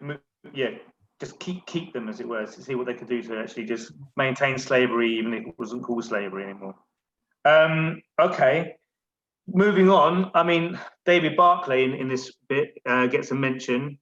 David Barclay was a banker with strong Norfolk connections. In the late 1700s, he received 28 slaves as payment for a customer's debt. He transported the slaves to Philadelphia, and somehow David Barclay, who obviously the legacy is Barclays Bank, he was involved in this. They've tried to make him out to be a kind of a good guy, I suppose. The idea that he freed some slaves, but in terms of his, I'm sure he's quite corrupt and all part to do with it. The abolition movement in Norfolk. The abolition movement had a large following in Norfolk. In 1794, many Norfolk citizens subscribed to reprint an interesting narrative of the life of Oloda Equiano or Gustavus Vassa, which detailed the experiences of the free slave. Other former slaves visited Norfolk to campaign against the trade. And up here, it even mentions the map up here, where it says Great Yarmouth on the right. It says free slaves were landed. I couldn't really find anything more than that, but it sounds quite an interesting thing. Obviously, with the Norwich thing, I know that John mentioned Elizabeth Fry, and there was also another thing for Madge, if she knows more about it, definitely than I do, is the West African Squadron. Is that a thing? Yes, they were appointed by the Royal Navy to capture ships that were illegally trading in slaves after 1807, but they were very underfunded. They did some interesting, good work. I mean, these are all things that, you'd want to discuss in greater detail. But I mean, I think what you're doing is fantastic, may I say, because you're making all these, these links, and some of them are, historic in England and place like that. They would like to know about the links that you're making, I'm sure. Yeah. No, cheers. I mean, I'm completely novice on this, so it's kind of like as I'm finding my way, I'm finding things out. So there's a Captain Irby just near Earlsham. There's a Morningthorpe dot there on the lower right-hand side, Morningthorpe, and this Captain Irby, he was part of the West African Squadron, so he was kind of he represented the his efforts in the abolition as part of a figure of Norfolk, as it were. And also we have a Thomas Fox Fowl Buxton. I think he's at the top. He's very famous. He's got a monument to him in London, by Parliament Square. Yeah, whilst I was looking for statues of slavers in East Anglia to topple, I was quite happy to find that there's quite a few monuments of abolitionists. Obviously, there's a statue of Elizabeth Fry in Norwich, and there's quite a few others, which was good to find out. What I would say is that a lot of these people who are abolitionists, you go back a couple generations, and a lot of them got their wealth from some sort of aspect, not them personally, but they were implicated in sugar trade or banking or what have you, that had connections. So it's always, people like to flout their abolitionists connections, but particularly with Quakers, a lot of them were implicated in the slave trade, even though by 1760 they were the first to call for the abolition of the slave trade. Yeah. Follow the money. Yeah. So, well, that's kind of where I conclude. There's my kind of funny ramblings and whatever it is I'm doing. I was just really thrilled to be asked to do it based on the fact that I knew nothing, and just put my enthusiasm behind the stand up to racism in Lowestoft, and then what that led into the movement of Black Lives Matter. Just made me think, what do we have in the area? What's going on in the area? That's it. So thank you for listening. Let's see if I can get out of this thingy-majigamy. I'll get rid of that as well. I suppose you're still watching my screen right now, so you can probably see everything. Stop share. There we go. Thank you. All right. Thank you, Alex. That was brilliant. You might be onto something there. Madge put a message for you in the chat with regards to the research you've been doing. So you just read on that about how you can approach historic England and people like that, just to maybe share the work you've been doing and stuff like that. But that was really fascinating. Yes, yeah. Thank you. Yeah. I mean, the big thing was just using the UCL archive and actually just slowly going through every painstaking little bit of information, and then realizing that I've had so much to do. I know, given this, how can you do that and then grow again? But I would just go to one or two houses and just go to detail on that, because you've got a lot to do. Yeah. And the fact you found these connections that haven't been acknowledged, just focus on that right now. Yeah, I think the Dutch thing. I didn't get to the Dutch thing, but maybe maybe that's my next move, as it were. I know we're having other speakers. It's just for family reasons, I need to leave in about 20 minutes. And there are a couple things I wanted to say before I go, but I don't want to preempt anybody. And as far as I know, the evening is finishing and the talk is finishing at 9, and we've had all our speakers, so we were just going to open it up, I think, at this stage. But Wendy wants to say something there. Yeah, I'm really sorry I had to leave halfway through Madgy's talk, so I'll be able to catch up on that on YouTube. So what I'm going to say, you may have covered, I'm not sure, but the sugar trade is a big thing in the region. I don't know if you covered the sugar trade at all. Yeah, you did. Because I have mentioned it, and it's part of the wider Atlantic slave economy, the sugar trade. Yeah, we've got 2 massive sugar production plants in East Anglia, one in Bury St Edmunds and one in Cantley, which is very near Norwich. What date were they founded? Because some of them used German beetroot sugar after the West Indian sugar was opened up to free trade, so it's no longer competitive. So it's important to get the dates on when these sugar refineries started. I'll look into that. Yeah. That'd be Tate, no? Would it? Well, the Bury St Edmunds is Tate, isn't it not? I think so, but Yeah. I don't know. I need to be getting on with there. Silver Spoon are the big East Anglian company, actually. Spooner. Silver Spoon? Yeah. Okay. In Norfolk and Suffolk, and I believe into Cambridgeshire as well. That's really interesting. Hmm. Yeah. Okay. But I think that the beet took over quite quickly in East Anglia from the imported sugar. And it could be processed, mechanically and all sorts of things. Yeah. But could I just, before I forget, because are there a couple comments I wanted to make? Would that be okay? I'm not preempting anybody. Please go ahead. All right. Well, a few things. One, with the education, the one curriculum stuff, we have to foreground, particularly because it's a moment, isn't it, with Black Lives Matter, the structural inequalities, the policing, the whole the decolonization movement, that racial justice has to be the priority right now, when we're decolonizing the curriculum. However, I think if you really want to get, you don't want to create an atmosphere where other people with different narratives can't feel they can talk about other things, white working class exploitation, or just query certain things. You don't want to have a council culture where you have to just say one sort of thing. So I just think it's really important to, with the one curriculum and with the debates about things, that there's when the kids are talking, they feel they can say and voice things that might not be politically correct, but are not said in an abusive way. I mean, it's all about respect and trust and everything.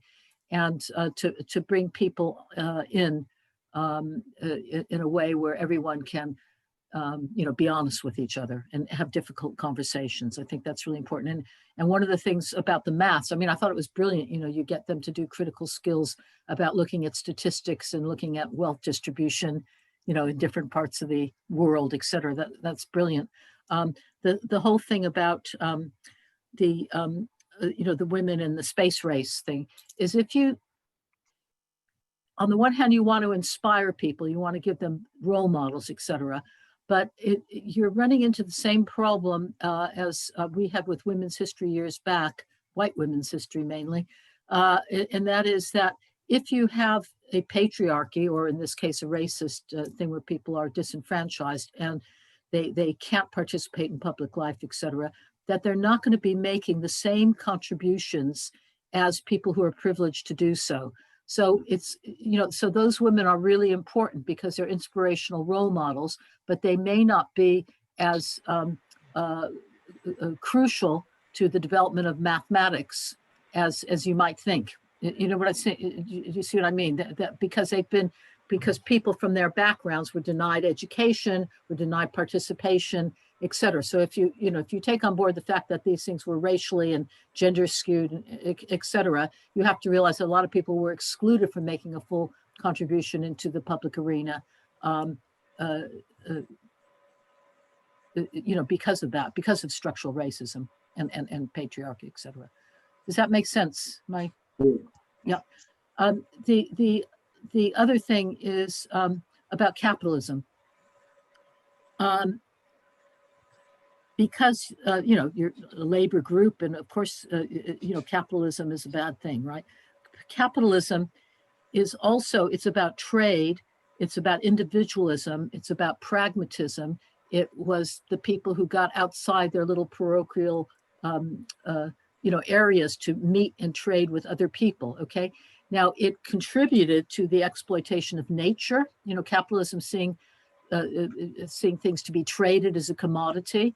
It contributed to all the awful things that we, but it also contributed to individual enterprise, pragmatism, scientific exploration, new ways of doing things. And there's a really interesting discussion about, because we need to sort of reconfigure the way we look at economics today. We can't see economic growth as always a good thing because it's screwing, climate change and things like that. But people are saying now that the people being exploited by the wealthiest, the big corporate capitalists, are, it isn't just the workers, but it is also small and medium-sized firms, whom we've always seen as the enemy to the workers. But if you think of people who are trying to sell their wares, including people of color who are entrepreneurs on Amazon platforms, they've got to pay. They've got to pay for the privilege. They have to pay an extortionate rate. They're told what they can trade, et cetera. And maybe we need to think about rethinking our relationship between the workers and the small and medium-sized businesses.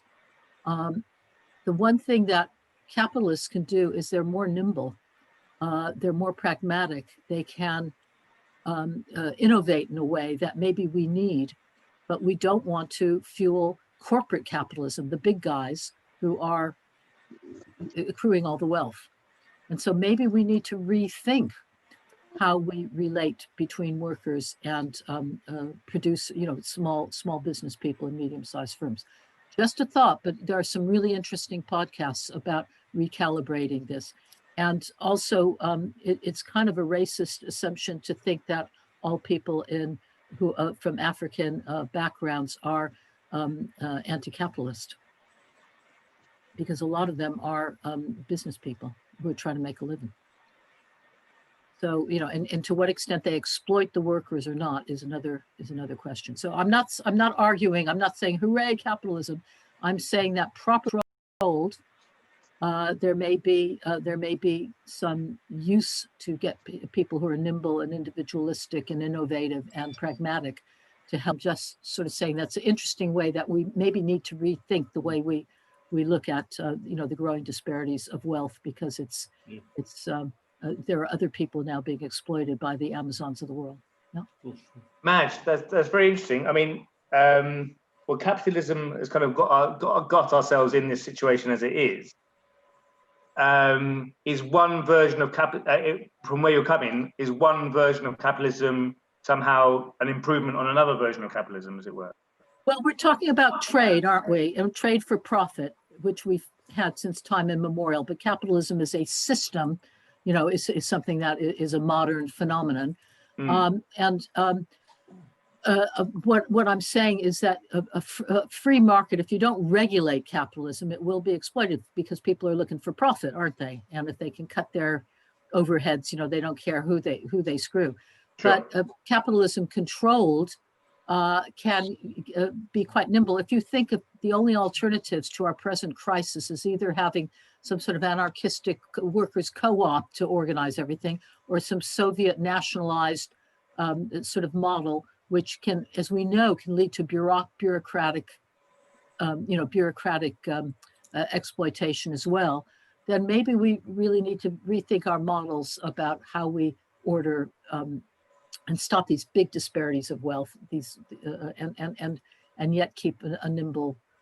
So I'm not the only person saying this. It's not my idea. There are people who are reconfiguring. You're not digging a hole, Matt, don't worry. Brandy, could I? Yeah. Yeah. Brandy, could I come in and just ask a couple of questions? Yeah, of course. Yeah. Yeah, one is one to Madge, because before she goes, she quoted a figure of 14 million, which had been transported over the years in the transatlantic slavery. I also had some other figures which were in the recent returns program, which was accompanied the poem, which was a powerful poem written by Mark Thompson, because they've quoted the figures that, and I imagine this breaks down to those that are responsible from this country. They said 1551, there was 3,146,241. They brought it actually down to that. And that was that started from, that embarked from Africa, and then 2,638,059 disembarked. So virtually 500,000 Now, I'd like to see the source for that. If you look at slavevoyages.org, and then there's also slavevoyages.org has some introductory. It's not an easy site to navigate, I have to say, but that's the total figures anyway. Yeah, they will have some essays with some up-to-date figures, and I don't think those figures for you're talking about what period of time?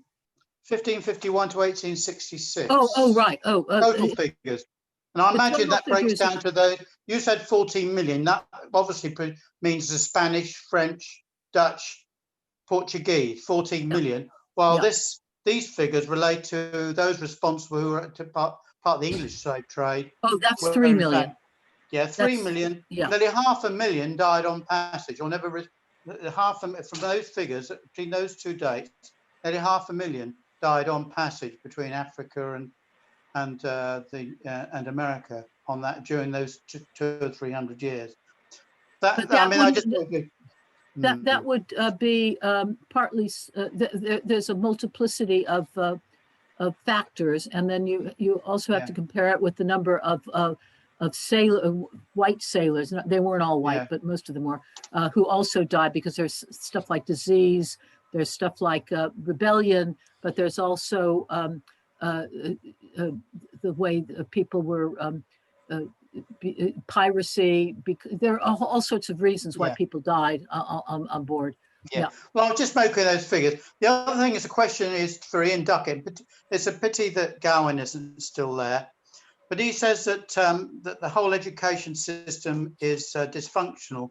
Now, I wonder whether the NEU, and Ian may be able to reply to that, is actually promoting more of a political campaign, because basically our system is being privatized with the academization, with private schools, with a breakup of the whole education system, where the NEU, it complicates the issue of decolonization program when we've got the actual education system being destroyed as a kind of a comprehensive system. I wonder whether, in fact, the NEU is coming up with maybe a political project for to get rid of the academy.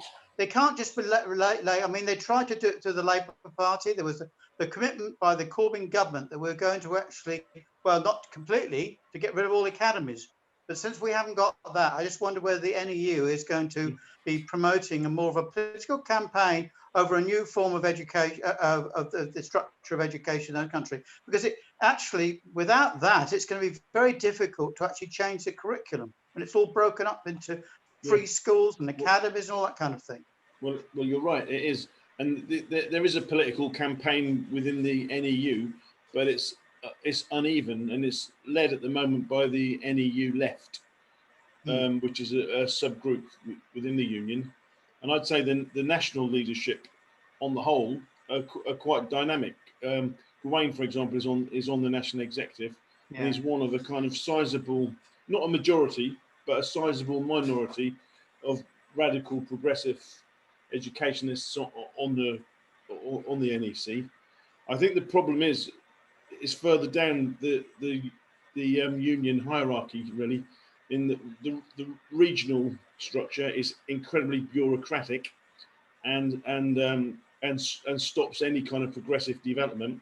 And then because there's a lot of autonomy, which is probably a good thing in the way the union is organised locally. But that means in Norfolk, I'm on the executive for Norfolk, and I'm one of 3 or 4. I don't mean to be rude to my colleagues, but I'm one of a very small number of people who kind of want to be part of this debate. A lot of it is kind of time-serving members who've got a position that they're comfortable with. Many, sadly, in Norfolk, many retired members hold union executive positions, and I'm 60, and I'm one of the youngest members on the executive. So that tells you quite a lot. But I think in terms of, it's hard to because of there's 2 big movements at the moment, and then there's the COVID on top of that, as well as the Black Lives Matter anti-racist decolonisation project. There's a massive movement around climate change as well, which is inspiring and enthusing young people, and is along with the anti-racist agenda, is forcing real world issues onto the education stage in a way that it hasn't really ever been before in my long working life, in a way that it's never really been before, apart from it's been a minority. There's always been a minority who've tried to do that, but now I don't know if it's a majority yet, but there's a huge number of young people who don't want to kind of sit back and have this abstract classroom-based knowledge handed down model given to them. So I think that's driving the agenda as well. But obviously, Richard, we can't ignore the fact that we're not talking about a national education service. We're not even talking about local authorities having significant control over schools. So that's why, with another hat on, if I can take my NEU hat off for a moment, because I know we're largely among socialists of various shades here.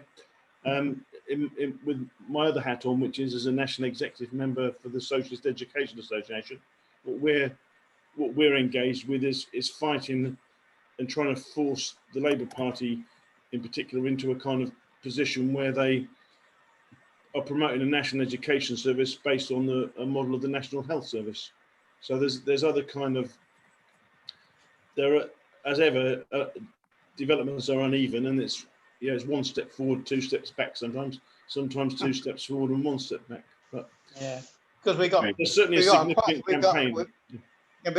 Certainly. I mean, the fact is we've seen a centralisation of the education system to decentralise it basically and protect the private schools and destroy the whole ethos of comprehensive education. Yeah, and that makes it very difficult for and we'll have it's a real setback. The fact is we haven't got a Labour government, because basically now we have a situation where in fact that the whole academy programme will be reinforced. I mean, they're paying huge great money to the academy heads, some loads of money and everything, and it's just as Gowan says, we've got a dysfunctional education system on purpose. Yeah, absolutely. And in Norfolk, there are only 2 secondary schools that are under local authority control. Oh yeah. I think in Suffolk, it's about the same. You've got massive academy chain operating in Suffolk, Reach 2. You've got significant ones operating in Norfolk. The very reactionary Inspiration Trust playing a key role.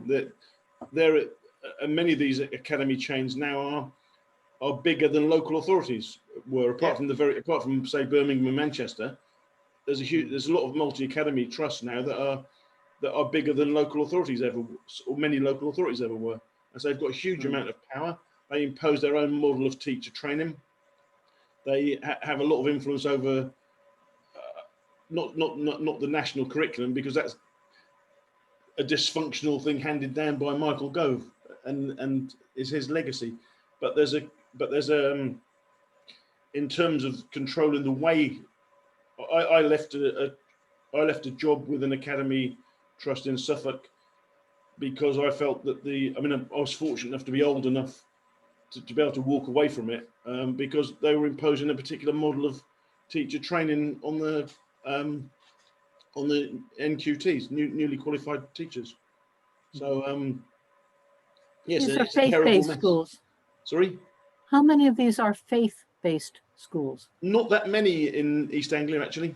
There are a few, but not as many as there are in a lot of other parts of the country. Well, I don't know if everyone is aware, obviously, where the time has got to. So I don't think there's any set time on this rally. I'm going to have to leave, so I'll say. Yeah. Because my, I suppose, understanding had been that it would be till about 9 p.m. So I don't know what people want to do at this stage. I thought it was 9 a.m. tomorrow. Oh, did I put you wrong, did I? Yeah. No, there you go. So in any event, I suppose those one carry on can after, but we can just sum up the evening. I personally think it's been a fantastic exchange of ideas, and it's obviously a very topical subject at the moment, and it's obviously been energized by all this campaigning and the Black Lives Matter movement, the whole COVID thing at the moment as well. I think it's a time of great change at the moment, and there's a lot of energy around, so it's exciting to see. I don't know if anyone else wanted to have any summing up comments before we close up. I'm cool. It's been really nice to be part of it. So thank you very much. Yeah, no, it's been good. It's a shame we didn't have a few more people, but it was perhaps because it was a small group, it was also quite an open talk as well, so which is good. I'm very disappointed by the uptake of Labour Party members, actually, because it went out. The invite to this went out to 800 Labour Party members on 2 occasions, and as far as I'm aware, I'm the only member of the Norwich Labour Party who's here. So, they're in a funny place, the Labour Party, right now, aren't they? Yes, you can say that again. Yeah. Can I just come in here and say thank you very much for Raleigh for chairing the meeting. I suppose Madge has gone, has she? She's just gone. Yeah. Madge has just gone, has she? Yeah. Thanks very much for all your efforts, and obviously, it's been taking a couple of months actually to get this together, to be honest, and I think it's been a well worthwhile afternoon and evening. Thanks again to Hugh for staying with us and organising the IT systems behind the scenes, because I would never be able to do that kind of thing, really. And it's a good thing that thanks very much for you. There's also a thank to all the musicians for participating. We were able to collect some money for them. I understand from the treasurer of Stand Up to Racism, we've got about £100 there, possibly plus, and I intend to make arrangements for Peter to distribute that on an equal basis to those that do want to, who do accept that. In fact, I think we're about 4 or 5 musicians who we could just split that down. So I'll make arrangements for that. Then thanks very much to Unite the Union, Great Yarmouth and Lowestoft for providing £100 towards it, and I think actually Unite Community also from Norfolk also provided some sums of money. I'm not too sure what the total figure is at the moment, but thanks very much to that. And also, although I haven't actually applied to the Norwich Trades Council formally, they did make it a commitment to it as well. So hopefully, once that comes forward, as soon as you write an email to Dave Kent, he'll get Wendy to issue you a cheque. All right, Ian. Yeah, all right. Retrospectively, I'm going to. I should be able to get something from the Norfolk NEU. It's just that there hasn't been there hasn't been a Yeah. meeting where I could raise it. Yeah, it'd be nice to be able to give the musicians maybe £50 each, but we'll see, you know. All right. We should be able to get £50. Usually they give £50 to things like this at Norfolk. Yeah, that's right. Yeah. No, so we can divide it between the I musicians. can sing a I song don't for think. 50 quid. It's not a problem. I'll sing a song for 50 quid. Yeah. Are you in Suffolk? Are you in Suffolk, any you, Alex? You a musician, are you? Yes. Yeah. Are you? I mean, now I was in Ipswich last year, so I was Ipswich and South Suffolk. Now I'm in North Suffolk. Yeah. Where do you work? EPA, Lowestoft. Oh yeah. Yeah, I used to work in a primary school next door to there actually. Oh, which one was that? Meadow. It was called. It's called Phoenix now. Okay, yes, I know that. Yeah, yeah. Cool. All right. Yep. Lovely. Thank you, everyone. Lovely to meet you all. Yeah, good to see you. Some of you I know already, but there we go. Right, Thanks, take care. Riley. Yeah, Cheers. bye. Thank you. Bye. Bye. Bye. Well done, Bye. everybody. Cheers. Oh, hey, you. Oh, Thanks very much, Hugh. sorry. I Pleasure. thought the Good I day. thought that anyway, Hugh, thanks very much because it was. I think the afternoon went very well actually. Not good. many hitches. Not many hitches really. No, not too bad at all. It just a half an hour bit late, but it was all going to be approximate timings anyway, wasn't it? Really? Exactly. Yeah. It was And I fine. thought some very good music. I mean, Sally and Keith Crookand. I mean, all John Brown. All the musicians are very good. I thought. I thought so. And the poetry from Mark was something special. I think, to be honest. Where's he from? I think from Southeast London, Lewisham. Right. Okay. Brilliant. And I think we need to contact. It may continue contact with him because I'm sure he'll be able to do something like that in the past because he comes across very well. And Yeah, it's he such a does. good. Yeah. All right. Thank you. Okay. Cheers, everybody.